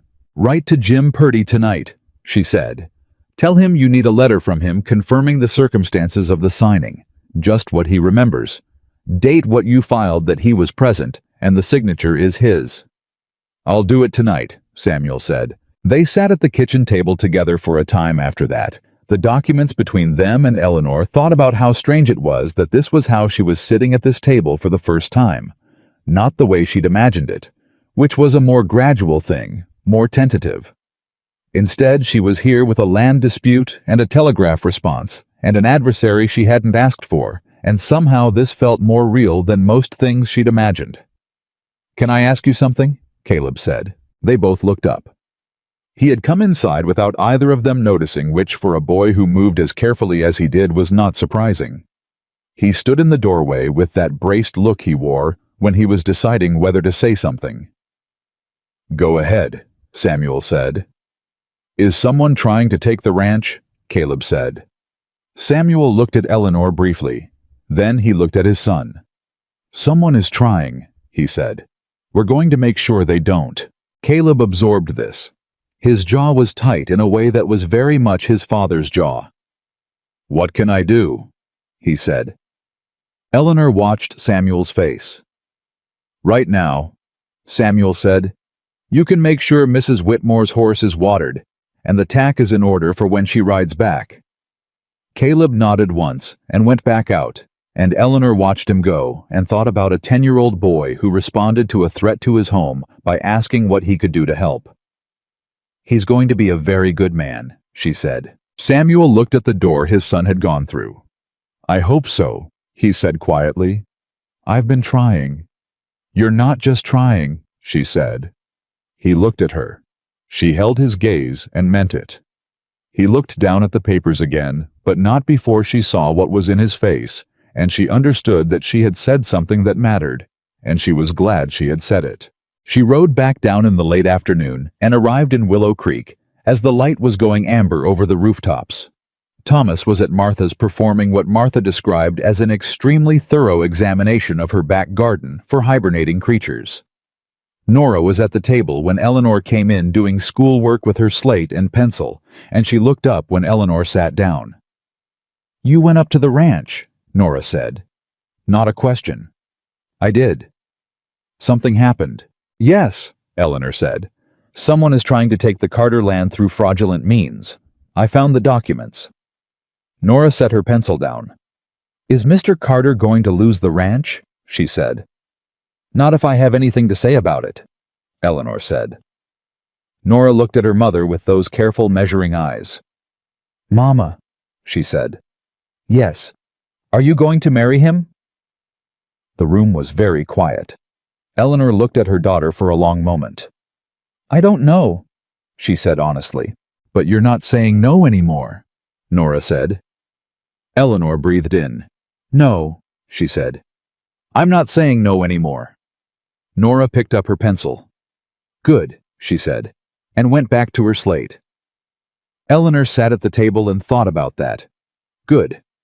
Her 12-year-old daughter, who had been testing Samuel Carter for months, with the systematic thoroughness of a person who understood exactly what was at stake, had looked at the situation and rendered her verdict in one word.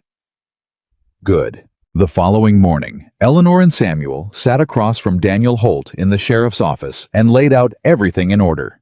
The December offer, the refusal, Graves in the healing room, the 3 men in the street, the contest filing, the Meridian Holdings registration. Daniel listened without interrupting, which was one of his better qualities. When they finished, he was quiet for a moment. "Blackwood has been in the territory before," he said. "I know," Eleanor said. "2 times that I know of. Both times he filed contests, and both times the original owners ended up selling before it got to hearing, because by the time it got close to hearing, the paperwork had problems." He looked at Eleanor. Problems that weren't there when the original owner checked it. "He has someone at the filing office," Eleanor said. "That's what I've always thought," Daniel said. "Can't prove it." "Not yet," Eleanor said. Daniel looked at her, then at Samuel, then back at Eleanor. "What are you planning?" he said. "Right now," Eleanor said, "I'm planning to make sure Samuel's records are in order, and the right people know the contest filing exists. If Blackwood wants to pursue it through legal channels, he's welcome to, except that his records won't support it." She paused. "And if he tries to interfere with the records, we'll have people paying attention before he can finish." "You're going to bait him," Daniel said. "I'm going to make sure the truth is very visible," Eleanor said. "What he does about visible truth is his business." Daniel studied her. "You're not what people think you are," he said. "No," Eleanor agreed. "I'm not." Samuel said nothing during this exchange. He had said very little throughout the meeting. Eleanor was aware of him beside her, aware of the quality of his silence, which was not passive. He was listening with the same total attention he brought to everything, and she could feel it, without looking at him, the way you can feel weather changing before it arrives. Afterward, in the street, he said, "You didn't need me in that room." "I needed you to be present," she said. "It's your land." "But you drove the conversation," he said, not with resentment, with something closer to wonder. She looked at him. "Is that a problem?" she said. "No," he said immediately. "No, I'm just—" He stopped, started again. "I've been handling this by myself for a long time, most of the things that needed handling, and you walked in and—" He stopped again. "And what?" she said. You knew what to do, he said. Before I did. She held his gaze. Samuel, she said. I have been handling everything by myself for 5 years. I know how to assess a problem and move toward the solution. That doesn't mean I want to do everything alone. She paused. What I'm finding is that doing it with you beside me is... She stopped. What? He said. Quiet. Easier, she said. It's easier. He looked at her. Yes, he said. It is. They stood in the street, and neither of them said anything else for a moment. Around them, Willow Creek moved through its ordinary morning. The blacksmith's hammer, the general store door opening, someone calling across the street to someone else, and in the middle of all that ordinary movement, something between them settled. Not decided, not named yet, but settled. Then Graves appeared at the end of the street. He saw them at the same moment they saw him, and he stopped, and for just a fraction of a second, Eleanor saw something cross his face before the professional pleasantness reassembled itself. Not fear exactly, recalculation. He had not expected them to be standing in front of the sheriff's office. He walked toward them with a smile that was doing a great deal of work. Mr. Carter, he said. Mrs. Whitmore. What a coincidence. Not particularly, Eleanor said. We had a meeting with the sheriff. Graves's eyes moved to the sheriff's office door, back to them. How fortunate, he said. And productive, I hope. Very, Eleanor said. He looked at Samuel. Mr. Carter, I hope you'll understand that my client's position remains open, the offer he made in December. I remember the offer, Samuel said. His voice was very level. My answer hasn't changed. Of course, Graves said. Of course, I simply want to make sure you're aware that pending legal matters regarding survey accuracy can be time-consuming and expensive if the matter could be resolved through a straightforward transaction. Mr. Graves, Eleanor said.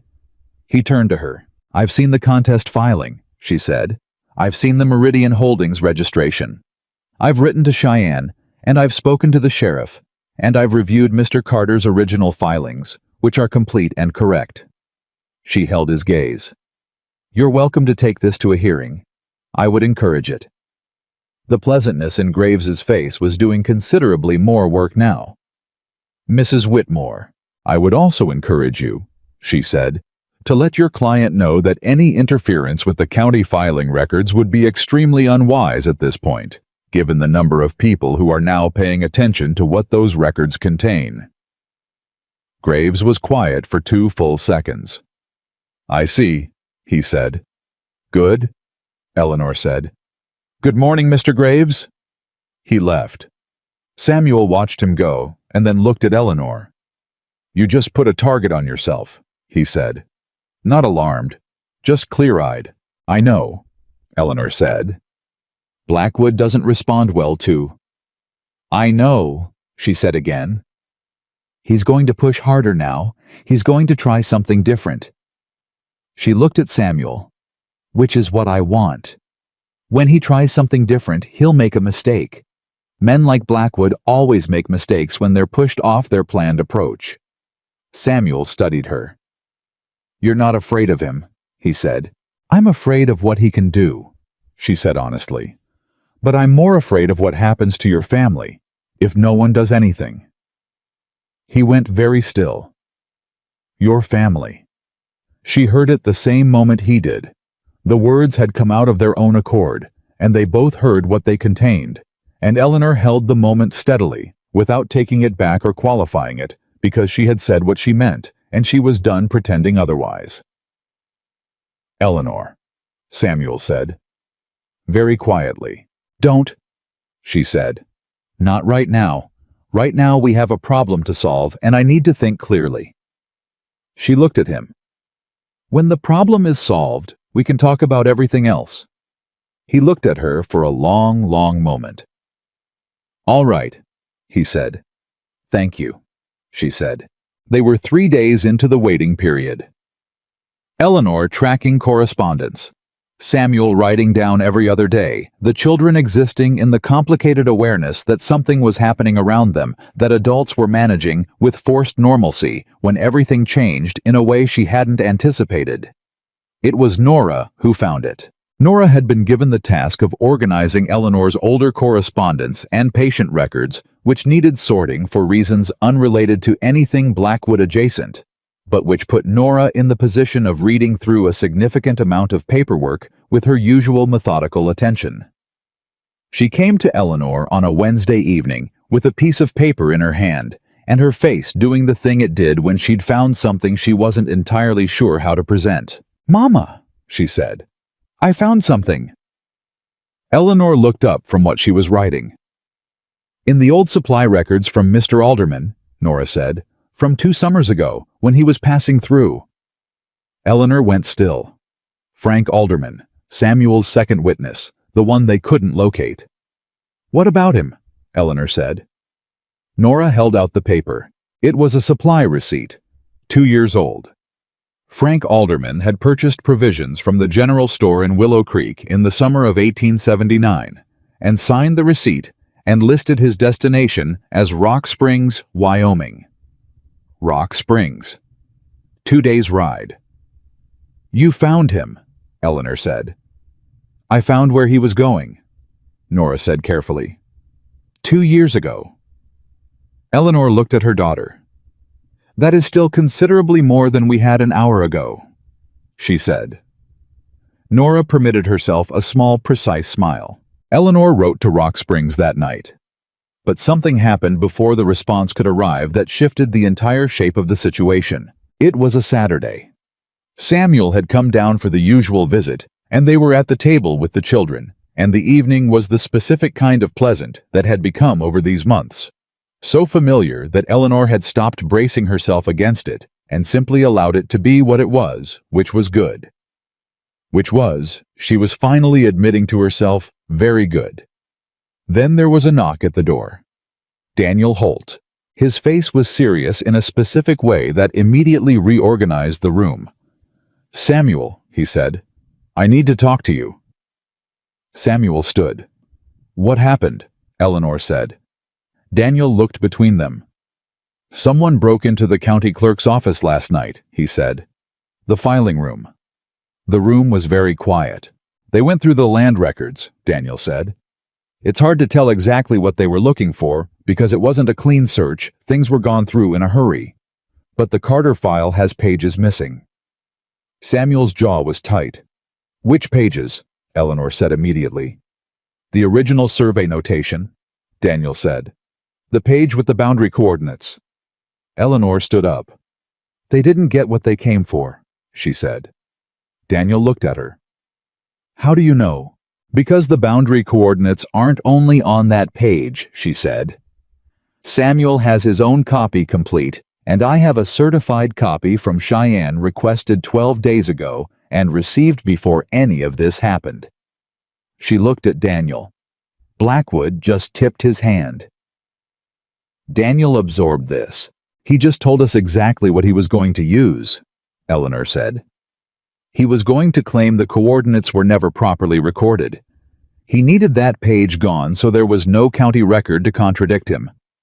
She looked at Samuel. "Except we have the county record, a certified one, dated before the break-in." Samuel looked at her. Something in his face that she had never seen before. "He doesn't know about the certified copy," Samuel said. "No," Eleanor said. "He doesn't." Daniel looked between them again. "You set a trap," he said to Eleanor, not accusing, almost admiring. "I made sure the truth was documented in multiple places," Eleanor said carefully. "What Blackwood did with that is his own business." Daniel put his hat back on. "I'll need both of you in my office tomorrow morning," he said, "with those copies." After he left, the room was still for a moment. Thomas, who had been admirably quiet through this entire conversation, said, "Did we win?" Eleanor looked at him. "We have the evidence we need," she said. "What happens next is up to the law." "But we're not going to lose the ranch," Caleb said. He was looking at his father. His voice was carefully controlled in the way it got when something mattered very much to him. Samuel looked at his son. "No," he said. "We're not." Caleb exhaled. It was a small sound, but it was the sound of a child who had been holding a very long breath, and Eleanor heard it and felt something in her chest that had nothing to do with land records or contested filings or Richard Blackwood. It had to do with this room, these people, this particular configuration of lives that had not existed 6 months ago, and now felt when she was in the middle of it like something she would fight for with everything she had. After the children went to bed, Eleanor and Samuel sat at the table again, the way they had sat so many times. But this time, it was different. This time, Eleanor looked at him and said, "When this is resolved." He looked at her. "Yes," she said. "When it's resolved, I want to talk about what comes next."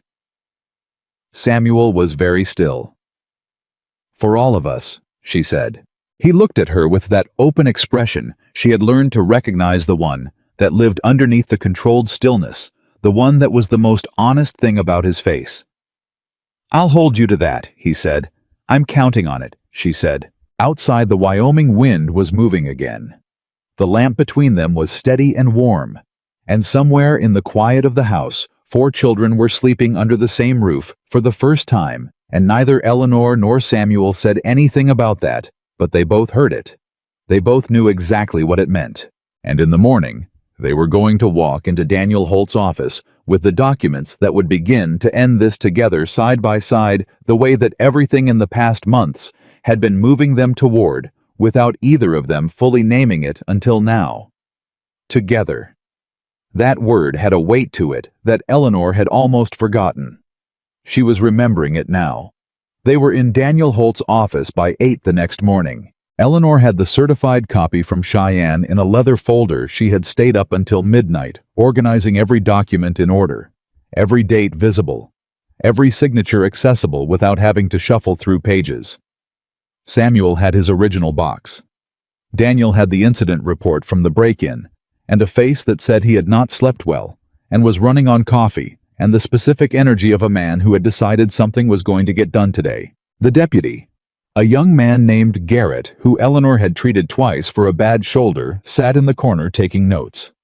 Daniel spread everything on his desk and went through it methodically. Eleanor walked him through the sequence. The original filing clean and complete. The certified copy requested from Cheyenne 12 days before the break-in. The missing page from the county file, the boundary coordinates which existed in full in both Samuel's copy and Eleanor's certified response. "So whatever was taken from the county file," Daniel said, "you have it here." "In 2 independent copies," Eleanor said, "one of which was certified and transmitted by the territorial office before any interference occurred." Daniel sat back.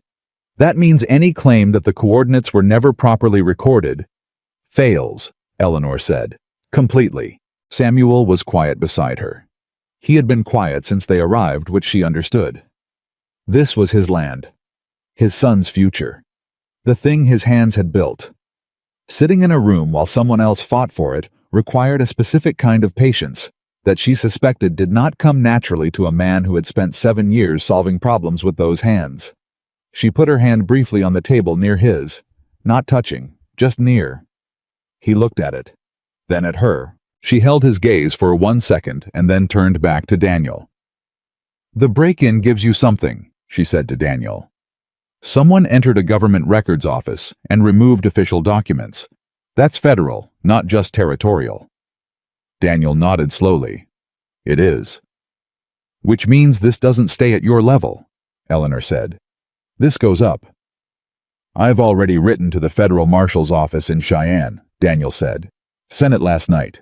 Something shifted in Samuel's posture beside her. "How long for a response?" Samuel said. "Week, maybe less," Daniel said. "Depends on what they have on Blackwood already." He looked at Eleanor. "And given what you found in those other filings, there may be more than we know." "There's one more thing," Eleanor said. She placed the supply receipt on the desk, the one Nora had found. "Frank Alderman," she said. "Samuel's second witness. He passed through Willow Creek in the summer of '79, bought provisions at the general store, listed his destination as Rock Springs. She looked at Daniel. I wrote to Rock Springs 4 days ago. I haven't had a response yet, but if he's there... A living witness whose testimony confirms the original signing, Daniel said. Yes. Daniel picked up the receipt and looked at it. Your daughter found this, he said. She was organizing records, Eleanor said simply. Daniel set the receipt down and looked between Eleanor and Samuel. Between the two of you, he said, you've done more legwork on this in 2 weeks than most people could manage in 6 months. It's our land, Samuel said quietly. Our land. Neither of them acknowledged it in the moment. But Eleanor heard it, and she knew Samuel heard it, and the word sat between them on Daniel's desk, with the same weight as everything else spread across it. They left the sheriff's office at 10 and stood in the street for a moment. What do we do now? Samuel said. We wait for the marshal's response, Eleanor said. We wait for Rock Springs, and we go about our lives. He looked at her. Go about our lives, he repeated. Yes, she said, because Blackwood is watching, and if we look afraid, he thinks there's still something to press on. She looked at Samuel steadily. We act like people who have already won, because we have. He studied her for a long moment. You're remarkable, you know that, he said.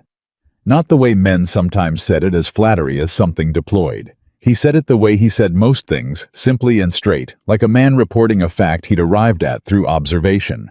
I'm practical, she said. Those aren't mutually exclusive, he said. She turned away before the smile got too visible. Come to dinner Saturday, she said over her shoulder.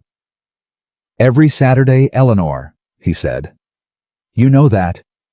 She did know that. It had become the architecture of her week. Everything else organized itself around Saturday, the way houses organized themselves around their main beam. She had stopped pretending otherwise. 3 days passed. On the second day, Caroline Briggs came back. Eleanor was in the healing room when Caroline arrived, and this time, she did not have the languid, concerned expression of a woman offering friendly advice. She was moving faster than that, and her face was different, not unkind, but urgent. Eleanor, she said, I need to tell you something, and I need you to not be angry with me. Eleanor set down what she was holding. Go ahead, she said. Tom ran into Blackwood's man at the saloon last night, Caroline said.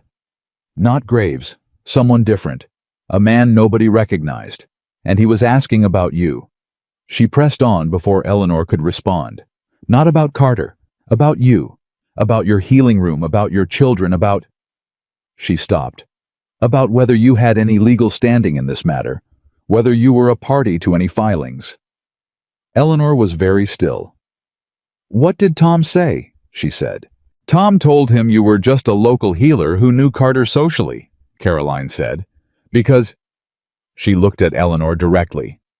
Because it occurred to Tom that whatever this man was looking for, it probably wasn't good for you if he found it. Eleanor absorbed this.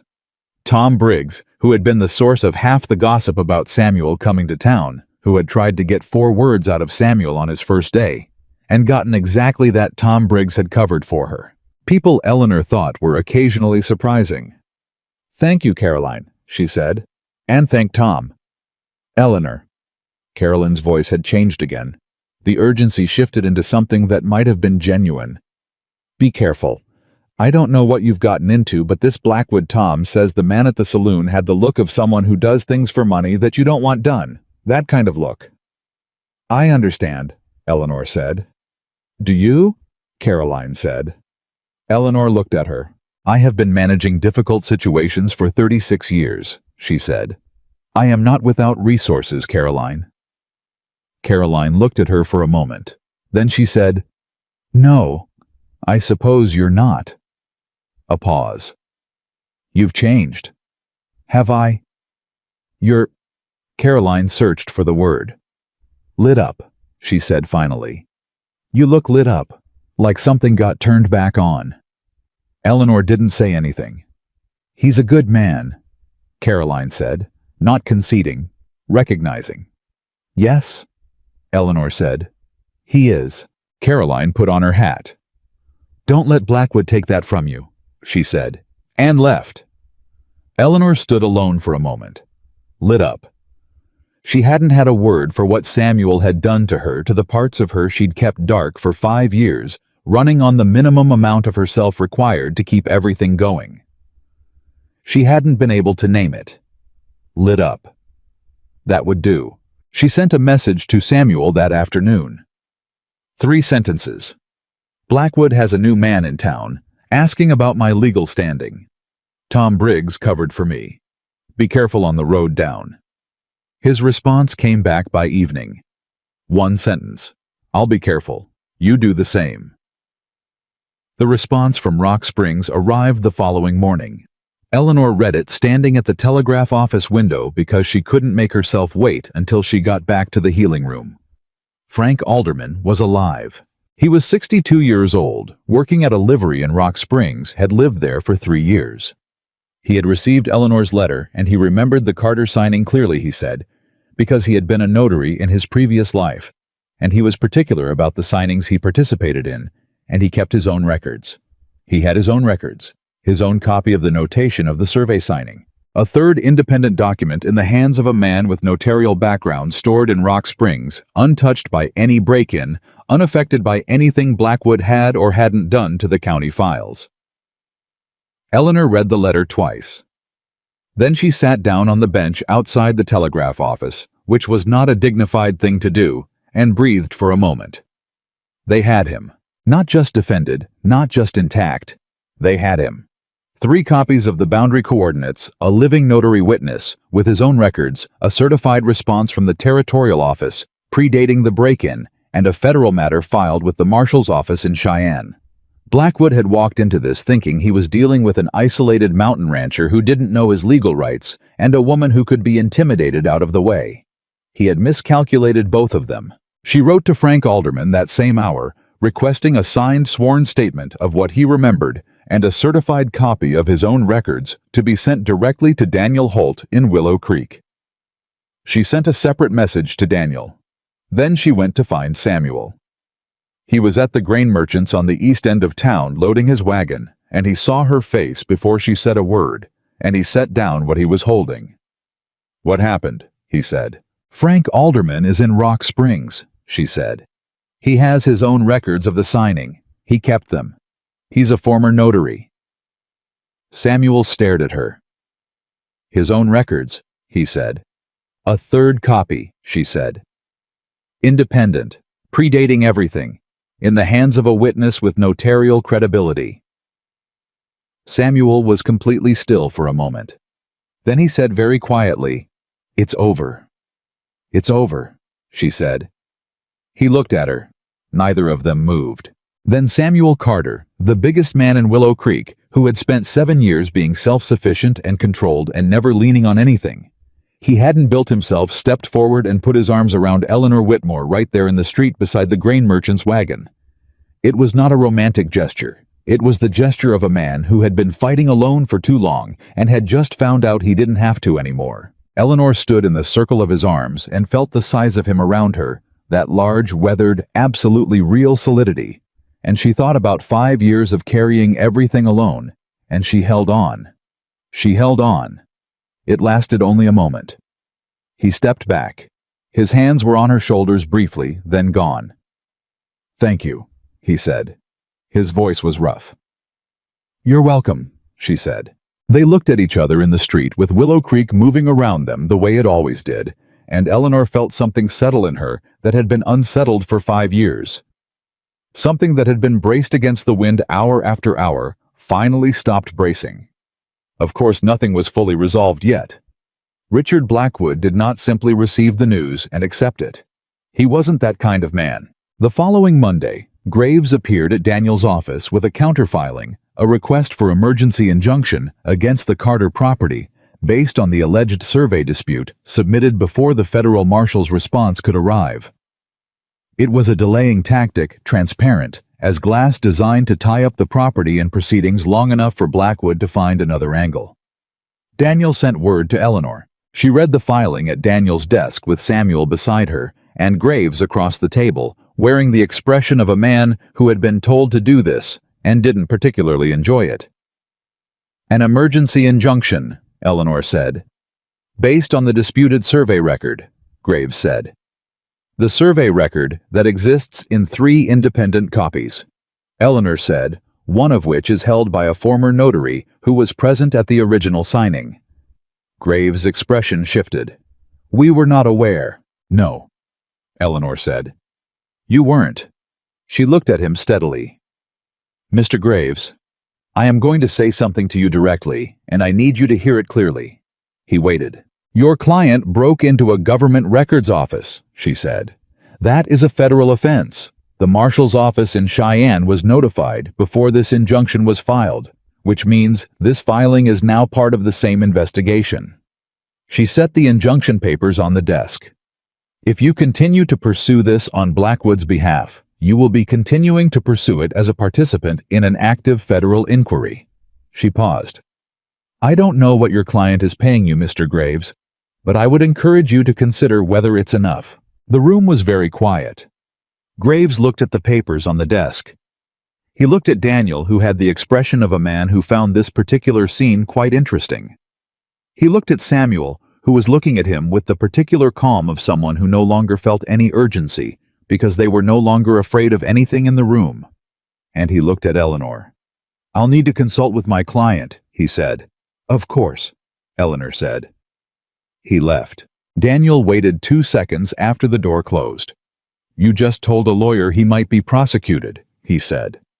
I told him the truth, Eleanor said. Eleanor, Daniel said. You might consider law.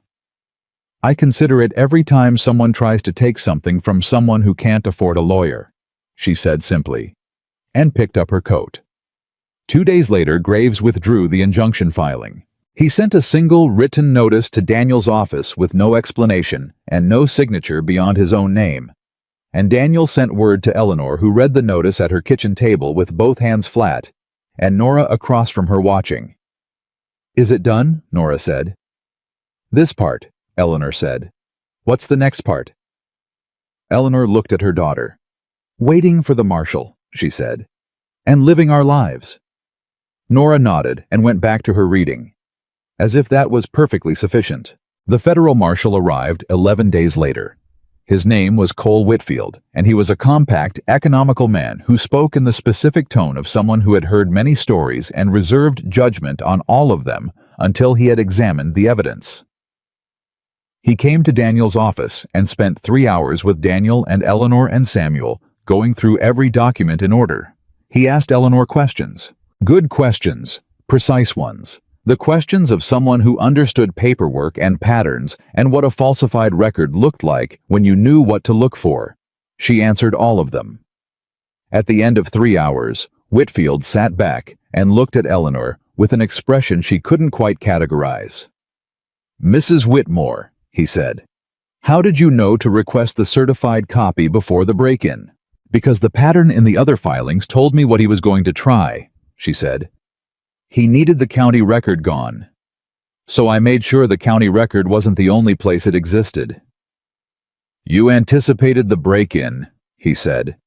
I anticipated that if someone was willing to send a lawyer to intimidate me and put men outside my building at night, they were also willing to interfere with a records office, she said. It seemed prudent to act accordingly. Whitfield looked at her for a moment.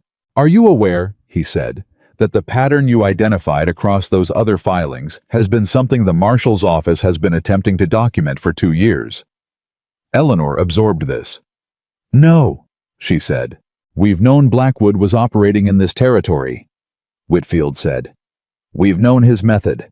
What we've been missing is exactly what you found, a documented pattern with enough specificity to connect the individual filings. He looked at the papers in front of him. What you've assembled here combined with the break-in gives us something we haven't had before. The room was very quiet. Are you saying, Samuel began. I'm saying, Whitfield said carefully, that this is no longer exclusively about your land, Mr. Carter. What Mrs. Whitmore found puts Blackwood's entire operation in the territory at risk. He looked at Eleanor. I'd like your permission to use your documentation as part of a broader investigation. Eleanor looked at Samuel. He looked at her. Yes, Eleanor said. You have it. After Whitfield left, Samuel and Eleanor sat in Daniel's office alone for a moment. Daniel had gone to walk the marshal out, and the room was quiet in the specific way that rooms get quiet after something large has passed through them. You found it, Samuel said. Nora found the receipt, Eleanor said. That was where it turned. Eleanor. He said her name with that particular care that she had come to understand meant he was about to say something true. What you did, what you've done for the past... He stopped. I don't have the right words for it. You don't need them, she said. I need to try, he said. He leaned forward. I came to Willow Creek in January, looking for a woman with the strength to build something real. And what I found was... He stopped again. Started again. What I found was someone who didn't need me to build anything, who had already built it, who had been building it through 5 years of the hardest kind of work alone and never stopped. Eleanor pressed her hands flat on her knees. And I thought... He held her gaze. I thought if a woman like that would let me stand beside her, not in front, not behind, beside, then I would be the luckiest man in Wyoming. She breathed. Samuel, she said. I'm not finished, he said quietly. She stopped. I know I asked you to consider a proposal, he said, a practical arrangement, a home for your children and a family for mine, and I want you to know. He met her eyes directly. That's not what I'm asking anymore. That's not what this is. What is it? She said. I love you, he said. 3 words, simple as boards, straight as a fence line. No decoration, no performance. Just Samuel Carter saying the most direct thing he knew how to say in the most direct way he knew how to say it. Eleanor felt the door inside her, the one she had kept locked for 5 years, the one that had started moving on its hinges back in January, the one that had been opening degree by degree through every Saturday dinner and every documented filing and every moment in between. She felt that door open the rest of the way. All at once. I know, she said. He looked at her. I've known for a while, she said. Her voice was very steady. And I've been... She breathed. I have been so afraid of wanting something and losing it, of trusting someone with the most important parts of my life and having that go wrong. She held his gaze. And I am still afraid. I want to be honest with you about that. I know, he said. So am I. But, she said. He waited. But I am more afraid, she said quietly, of what it looks like if I let that fear be the reason I don't take this. Samuel was completely still. I love you too, Eleanor said. I have for a while. I just needed everything else to be settled before I said it out loud, because once I say it out loud... She stopped. It's real, he said. It's real, she said. And real things can be lost. Yes, he said. They can. He held her gaze. But they can also be kept. She looked at him for a long moment. Yes, she said. They can. He reached across the table, and she put her hand in his, and they sat like that in the quiet of Daniel Holt's office, with everything they'd built and fought for spread across the desk between them, and neither of them said anything, because there wasn't anything left that needed saying right now. It had been said. Daniel came back in, looked at the two of them, looked at their hands, and turned immediately to reorganizing something on the shelf behind him with tremendous concentration. Don't let me interrupt, he said to the shelf. Samuel looked at Eleanor. Eleanor looked at Samuel. She laughed. It was the unguarded kind, the one that arrived before any decisions got made about it, and it filled Daniel Holt's small office and went all the way up to the ceiling, and Samuel heard it, and something in his face did what it always did when she laughed. which was become briefly and completely the face of a man who had just received something he'd been waiting for without knowing how to ask for it. Outside Willow Creek continued its ordinary life. Inside, something extraordinary was settling into place. But the hardest part wasn't over yet. Because 3 days after that, Martha Henley's youngest came running to the healing room with a message that turned everything cold again. "Mrs. Whitmore," the boy gasped. "Mr. Holt says come now, says to bring Mr. Carter if you can find him." Eleanor was already putting on her coat. "Where is Mr. Carter?" she said. "That's the thing," the boy said. "Sheriff says someone jumped him on the road coming down from the mountain this morning." He caught his breath. "They got him pretty bad, ma'am. He's at Doc Riley's." Eleanor went still for exactly 1 second. 1 second. Then she was out the door. She didn't run. Running in the street would tell everyone something was wrong, and she didn't need that right now. But she moved at the fastest walk she had, and her mind was doing 3 things, simultaneously, cataloging what she knew about road ambushes and the injuries they typically produced. Calculating what Blackwood had just done, and what it meant legally, and dealing with the thing underneath all of that, which was not medical and not legal, and was simply terror at the thought of Samuel Carter hurt on a mountain road. Doc Riley's was 2 streets over. Samuel was conscious. That was the first thing she saw, and the first thing her body registered, a loosening she hadn't known she was holding.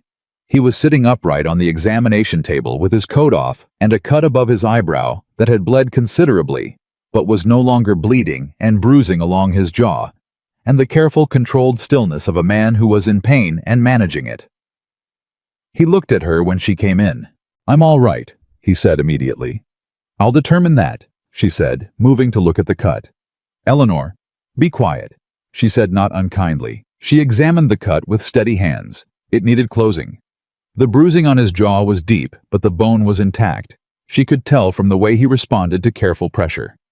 "How many?" she said. "2 men," he said. "Rode below the first switchback." "Did you know them?" "No." "Blackwoods," Daniel said from the doorway. Eleanor looked up. "Can you prove it?" she said. "One of them is in my jail," Daniel said. "He's talking. He's talking because I told him what he was carrying as federal exposure, and he decided he preferred a deal." He paused. "He was paid by a man matching Graves's description." Eleanor turned back to Samuel. "Does it change anything for you?" she said. Quiet. Direct. He looked at her. "No," he said. "Does it change anything for you?" She held his gaze. "No," she said. He reached up and took her hand where it was near his face, and held it for a moment, and she led him standing in Doc Riley's examination room, with Daniel Holt being very interested in the doorframe behind them. "He panicked," Eleanor said. "Blackwood. He panicked because it's unraveling, and he has nothing left to try, except the kind of things you can't walk back from." She looked at Daniel. "This gives Whitfield everything he needs." "I've already sent word," Daniel said. "Good," Eleanor said. She turned back to Samuel. "I need to close that cut," she said. "I know," he said. "It's going to hurt." "I know that too." She worked with steady hands, and he sat still beneath them, and neither of them spoke much, but the quality of the silence was the kind that had been built over months of dinners and documents and choices made toward each other, and it held them both while she worked. Willow Creek was going to talk about this. Willow Creek was going to talk about all of it. The ambush on the mountain road, the man in Daniel's jail, the federal marshal who had come and gone Eleanor Whitmore's certified copies, and her letters to Cheyenne, and the way she'd been seen walking out of the sheriff's office beside Samuel Carter every other day for 2 weeks. They were going to talk. Eleanor, closing the last stitch with precise and careful fingers, found that she had stopped caring what they said. She had more important things. She had a man sitting still under her hands because he trusted her. She had a daughter who found receipts, and a son who handed nails to a man who needed them, and 2 children somewhere up a mountain who had started to believe in something they'd given up on. She had a door that was all the way open now, and she was done being afraid of what came through it. Whatever came next, whatever Blackwood tried, whatever the marshal's investigation brought, whatever the town said or didn't say, she was going to face it with her hands steady and her eyes clear. She was going to face it with Samuel Carter beside her. Not in front, not behind, beside. The way she'd wanted someone to stand for a very long time. Richard Blackwood was arrested on a Thursday. Eleanor heard about it the way she heard about most things that happened outside Willow Creek through Daniel, who came to the healing room in the early afternoon with his hat in his hand, and the expression of a man delivering news he had waited a long time to deliver. "Whitfield picked him up this morning," Daniel said. "Laramie, he was at the rail station." Eleanor set down what she was holding. "Running," she said. "Luggage said so," Daniel said. "3 trunks and a one-way ticket east." He paused. "Graves was with him. They took them both." Eleanor was quiet for a moment. She had known it was coming. The marshal's investigation had been moving with the steady inevitability of a river finding its level, and everything she and Samuel had built over the past weeks had fed directly into it. She had known. But knowing something is coming and feeling it arrive are two different things, and what she felt now was not triumph exactly. It was something quieter than that, something that sat in the chest and didn't need to announce itself. "The injunction," she said. "Dissolved," Daniel said. "The contest filing is withdrawn as part of the federal proceeding. Carter's land is clear." He looked at her directly. "It's over, Eleanor." She breathed in. She breathed out. "Thank you, Daniel," she said. He put his hat back on. "Thank yourself," he said. "And that daughter of yours." He almost smiled. "And the stubborn mountain man who had the sense to come to Willow Creek and find you." He left. Eleanor stood alone in the healing room for a long moment. Then she went to find Samuel. He was at the grain merchant's again. She had begun to think of that spot as theirs, specifically the place where things happened between them that mattered. He was loading the wagon, and he saw her face, and knew immediately. "Blackwood," he said. "Arrested this morning," she said. "Laramie. Graves, too. The land is clear, Samuel. It's done." He set down the sack in his hands. He stood very still for a moment, with his back to her, and she let him have that moment, because she understood what it was, not just relief, not just the end of a threat. This was a man processing the fact that the thing he had built with his hands, the thing that held his son's future, was safe. When he turned around, his face was controlled, but his eyes weren't. "Come up to the ranch," he said. "Tomorrow. Bring the children. All day." "All day," she said. "I want—" He stopped. "I want all of us in the same place when I can actually think straight enough to enjoy it." She looked at him. "All right," she said. "All day." The ride up the following morning was entirely different from the first one. The first time Eleanor had held herself careful and observational, cataloging everything, keeping her responses measured, refusing to let herself want what she could see. This time, Thomas did not wait to be invited to speak, and talked from the moment they left Willow Creek until Caleb, in a gesture of pure self-preservation, began answering every question at length, simply to prevent Thomas from generating new ones. Nora sat beside Eleanor on the front seat and watched the mountain come closer, with the expression of someone who had already made their peace with where they were going. Samuel drove with one hand easy on the reins and Eleanor beside him, and once on the long flat stretch before the last climb, his hand moved from the reins to cover hers. On the seat between them briefly and without announcement, and then returned to the reins, and Eleanor didn't say anything, but she felt it all the way through. The ranch received them differently, too. The first visit had been exploratory, tentative, full of the particular care of people who were deciding something. This visit was simply life. Thomas went directly to the barn, and Caleb went directly after him, and the sounds that came from that direction within 3 minutes suggested that two boys had achieved a level of coordination that took most adults considerably longer. Nora went to the kitchen garden, still winter bare, still waiting, and walked the perimeter of it with her hands behind her back, measuring something in her mind that she didn't share yet. Eleanor went inside with Samuel. She made coffee, not because she was performing domesticity, because she wanted coffee and she knew where the pot was, and that knowledge, the simple, ordinary fact of knowing where the pot was in this kitchen, felt like something. Samuel stood in the doorway between the kitchen and the main room and watched her. "You look right in there," he said. She glanced at him. "Don't make it strange," she said. "I'm not making it strange," he said. "I'm stating a fact."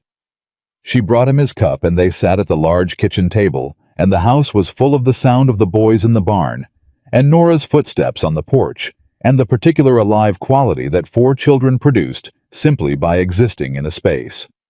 Samuel wrapped both hands around his cup. "I need to ask you something," he said. "Go ahead," she said. He looked at her. "Marry me," he said, not as a question. He'd said he didn't know how to do things any other way, but plainly, and this was plain. 2 words and a conviction delivered the way he delivered everything straight across the table, no performance, no decoration. Eleanor looked at him. She thought about January. She thought about the coin. She thought about graves in the healing room and 3 men in the street and a certified copy from Cheyenne and a notary in Rock Springs and a laugh in Daniel Holt's office and a man sitting still under her hands because he trusted her completely. She thought about lit up. She thought about the door. "Yes," she said. He was quiet for 1 full second. Then he said yes, not repeating it back as a question, receiving it. The way a man receives something he has been moving toward for months and is now holding in both hands and is still slightly stunned to find it there. "Yes," Eleanor said again, because she found she didn't mind saying it twice.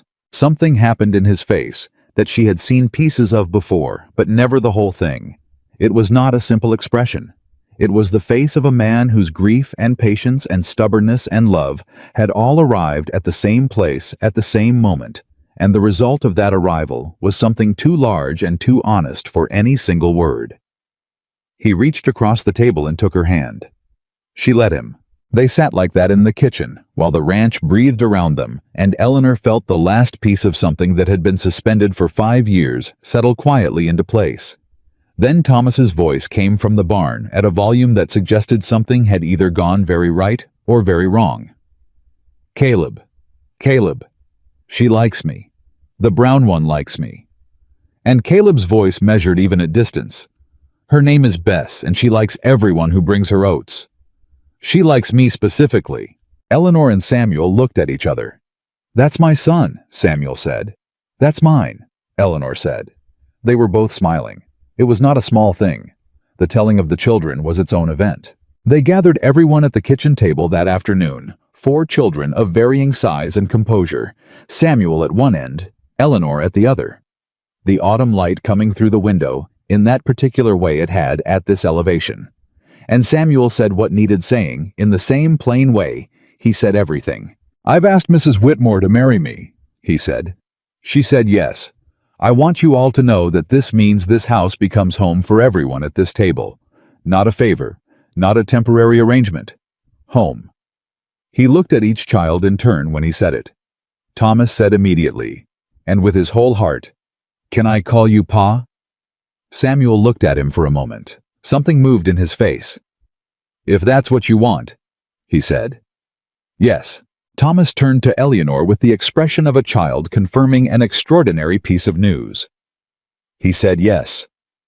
"I heard," Eleanor said. Caleb was looking at his hands. He was doing the thing he did when something mattered so much he had to handle it carefully, which Eleanor recognized because she did the same thing. "Caleb," Samuel said. Caleb looked up. "You're not losing anything," Samuel said quietly. "I need you to understand that." Caleb's jaw moved. "I know," he said. "Do you?" Samuel said. A pause. "She's not trying to be my mother," Caleb said. Not resentfully. Carefully. Working it out. "No," Samuel said. "She's not." Caleb looked at Eleanor. She met his gaze and waited because some things needed to arrive at their own speed.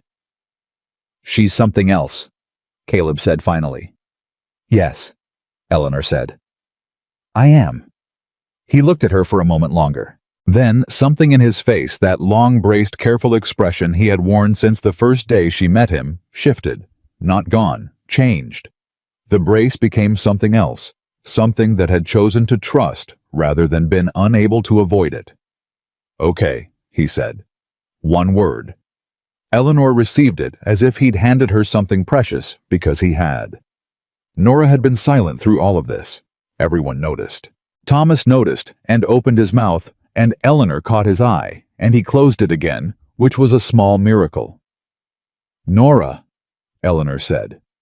Nora looked at her mother. "You don't have to say anything," Eleanor said. "You're allowed to take time." Nora was quiet for another moment. Then she said, "I've been thinking about it since February." Everyone at the table looked at her. "Since February," Eleanor said. "Since the barn visit," Nora said. "When he told me about the wall." She glanced at Samuel with that measured look. "I decided then." "Decided what?" Samuel said. Nora looked at him with the directness of a person who had learned it from someone. "That you were worth trusting," she said. The table was very quiet. "That's a considerable thing to tell a person," Samuel said. "I know," Nora said. "I thought you should know it."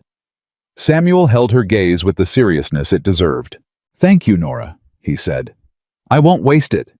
"I know you won't," she said simply, and reached for her cup. Thomas looked around the table at all of them. "So we're a family now," he said. "We're a family now," Eleanor said. Thomas considered this for approximately 2 seconds. "Can I have more of that bread?" he said. The table laughed, all of them, at the same time. That unrepeatable sound of people who have just decided to belong to each other, discovering that they also find each other funny, which is one of the surest foundations there is. The wedding was in May. They married in Willow Creek in the small church on the hill on a Saturday, because Saturdays had become theirs, and it seemed right. Martha Henley cried before the ceremony started, and didn't stop until well after, which she maintained was because of the wind, and everyone was kind enough to accept this explanation.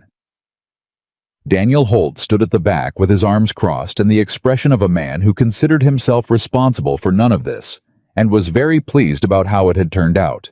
Caroline Briggs sat in the third row, and when Eleanor passed her, she caught Eleanor's arm for just a moment. "Lit up," she said quietly. Eleanor smiled. She walked down the aisle without anyone to walk with her, because that was her choice, and she had made it clearly she had walked on her own for 5 years, and she was not going to perform the gesture of being handed over when what was happening was not that at all. What was happening was two people choosing each other with full knowledge of what that meant, and she walked to Samuel under her own power, which was the most honest way she knew to begin. He was waiting at the front with Caleb beside him, and Thomas standing next to Caleb with his collar straight for the first time in living memory. Nora stood to Eleanor's side, composed as always, but Eleanor caught the corner of her daughter's mouth moving when their eyes met, and that small, private, almost smile was worth more than anything else in the room. Samuel looked at her when she reached him. He looked at her the way he always looked at her, like she was something real and worth the looking, and he said very quietly, "Just for her, you walked yourself." "I did," she said. "I expected nothing less," he said.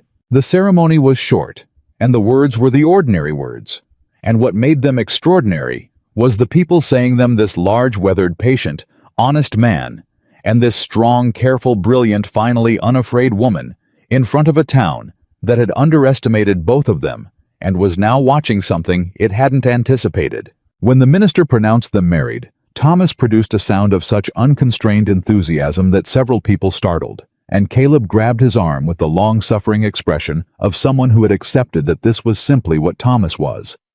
And Nora closed her eyes briefly with what might have been a prayer, or might have been gratitude, or might have been both. Samuel took Eleanor's face in both his large hands gently, the way he did everything that mattered, and he kissed her once, and she kissed him back, and the Church of Willow Creek witnessed a woman who had been told she was too old and too large and too settled into what she was to be loved again, being loved. Completely. Without reservation. In front of everyone who had ever whispered otherwise. They moved to the ranch in June. The healing room did not close. Eleanor had told Samuel before they married that she would not give it up, and he had not asked her to. What he had done without telling her until she arrived at the ranch and saw it was build a room beside the main house. A proper room with a door and a window, and enough space for a table and her supplies, and the particular order she needed to work where she could continue seeing patients who made the ride up, and where she could organize the work she was doing by correspondence for the families in Willow Creek who couldn't always come to her. She stood in the doorway of that room for a long time. Samuel stood behind her. "You built this," she said, "without telling me." "I wanted to see your face," he said. She turned around. He looked at her face. "Was it worth it?" she said. "Yes," he said, "absolutely worth it." She pressed her hand against his chest once briefly, and turned back to the room, and he understood that she needed a moment with it and gave her one. Summer on the ranch was everything Samuel had described, and several things he hadn't. It was loud in ways the mountain hadn't been before. It was Thomas and Caleb arriving at breakfast with mud that defied explanation. It was Nora commandeering the kitchen garden with a focus that made Samuel take a step back and simply get out of the way, because it was very clear that the garden had found its person. It was Eleanor rising before the light and having the coffee on before anyone else was awake, and Samuel rising 10 minutes after her and sitting across the table and them talking in the quiet before the house came alive, which became the part of the day they protected most. It was not perfect. Thomas and Caleb had a fight in July that was loud enough to interrupt two separate conversations in different parts of the property, and sorting it out required Eleanor and Samuel both and approximately 90 minutes of patient untangling. Nora went 3 days barely speaking after a letter arrived from her father's sister that brought up things that needed sitting with, and Eleanor sat with her through it without pushing. And Samuel left a small bunch of wildflowers outside her door that he didn't mention, and she didn't mention, and both of them understood completely. Life was not the story Eleanor had told herself during the empty years, the neat version where love arrived, and everything smoothed out. Life was 4 children and 2 adults and 1 dog that Caleb had acquired without announcement, and that Eleanor had accepted with only 1 raised eyebrow, and it was arguments and silences, and the particular daily work of choosing the same people over and over when choosing was hard. But it was also the evenings. The evenings were theirs in a way that Eleanor had not had evenings for 5 years. Samuel on the porch with the last of the light, and Eleanor beside him, and the children somewhere in the house or the yard, and the ranch stretching out below them toward the valley where Willow Creek's lights were beginning to show. And the 2 of them in the particular companionable quiet of people who had said everything that needed saying and were now simply together. It was enough. It was more than enough. One evening in late August, Caleb came to find Eleanor in her workroom. He stood in the doorway the way he always did, waiting to be noticed rather than announcing himself, which was his way and always would be. She looked up. "Caleb," she said, "come in." He came in and sat in the chair across from her work table. He had his father's way of filling a chair, settling into it like he intended to stay. No fidgeting, no performance. "I need to tell you something," he said. "Tell me," she said. He looked at his hands for a moment, then at her. When Pa first said he was going to Willow Creek, Caleb said, I thought he was going to come back with someone who was going to try to be my mother, and I decided I wasn't going to let that happen." Eleanor held very still. "I know," she said quietly. "I know you know," he said. "You saw it." He paused. "You saw it and you didn't push. You just—" He searched for the word. "You just waited." "I figured you'd decide what you needed to decide in your own time," she said. He nodded. "I want you to know," he said, "that what I decided is—" Another pause. He was being precise the way he was when something mattered. "I didn't need another mother. I still don't." He met her eyes. "But I needed someone like you, and I didn't know that until you were already here." Eleanor set down her pen. She looked at this boy, this careful, strong, quietly remarkable boy, who had been carrying his father's grief alongside his own since he was 6 years old, and she felt something in her chest that she did not have a name for and did not need one. "Caleb," she said, "you have been one of the great privileges of my life." He blinked. He hadn't expected that. "I haven't done anything," he said. "You trusted me," she said. "That was everything." He looked at her for a moment. Then he nodded once, in the way he had, that was very much his father's, a complete acknowledgement delivered in a single motion, and stood up. "Pa's asking if you're coming out before the light goes," he said. "Tell him yes," she said. 2 minutes. He went. She sat alone for a moment. She thought about January. She thought about the coin and the mud and the shadow that fell over her and a voice that was not pity. She thought about every Saturday and every document and every moment she had chosen to keep the door open when fear told her to close it. She thought about what she had been when this year began. She thought about what she was now. Then she put down her pen, pushed back her chair, and walked out to the porch where Samuel was waiting. He heard her come out without turning around. She stood beside him. The valley below was going gold and purple with the last of the August light, and Willow Creek's windows were coming on one by one. And somewhere in the house, Thomas was explaining something to Nora with great urgency, and Nora was responding with her particular brand of patient precision, and Caleb's voice came in underneath both of theirs with a single dry comment that produced a burst of laughter from all three of them. Samuel reached over without looking and took her hand. She held on. "You all right?" he said. "Yes," she said. "Better than all right." He glanced at her then. That look.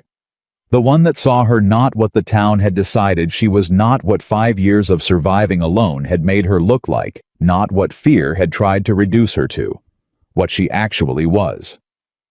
"Good," he said. "Samuel," she said. "I need you to know something," she said. He waited. "I spent 5 years telling myself that what I had was enough," she said. "That surviving was enough. That keeping my children fed and warm and loved was enough, and that wanting anything else was foolish." She looked out at the valley. "And I was wrong. Not about surviving. Surviving mattered.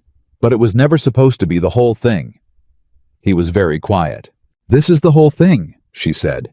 "What we have. This is what I didn't let myself want. And I want you to know that I know that I understand what you gave me." She turned to look at him directly. Not a rescue, not a charity, a life, a real one. Samuel looked at her with that open, unguarded expression that she had learned over these months was the most honest thing about him, reserved for the moments that mattered most. "You gave it to yourself," he said. You showed up," she said. "You showed up, and you stayed, and you fought for it beside me, and that is not a small thing, Samuel Carter." He looked at her for a long moment.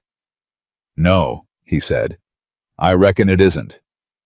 She looked back at the valley. His hand was warm around hers. The house behind them was full of 4 children who had become somewhere between January and August, something that the word family was almost too small for, but would have to do. The woman nobody chose had built a life that held. The giant cowboy who wouldn't take no for an answer had finally come home. And in the long August evening above Willow Creek, Wyoming territory, with the last light going gold across everything they had fought for and chosen and refused to give up, Eleanor Whitmore, Carter understood something that no amount of surviving had taught her and only living could. A home was not the place that kept the cold out. A home was the people who stayed when you let them in. And she had let them in, all the way in, and they had stayed.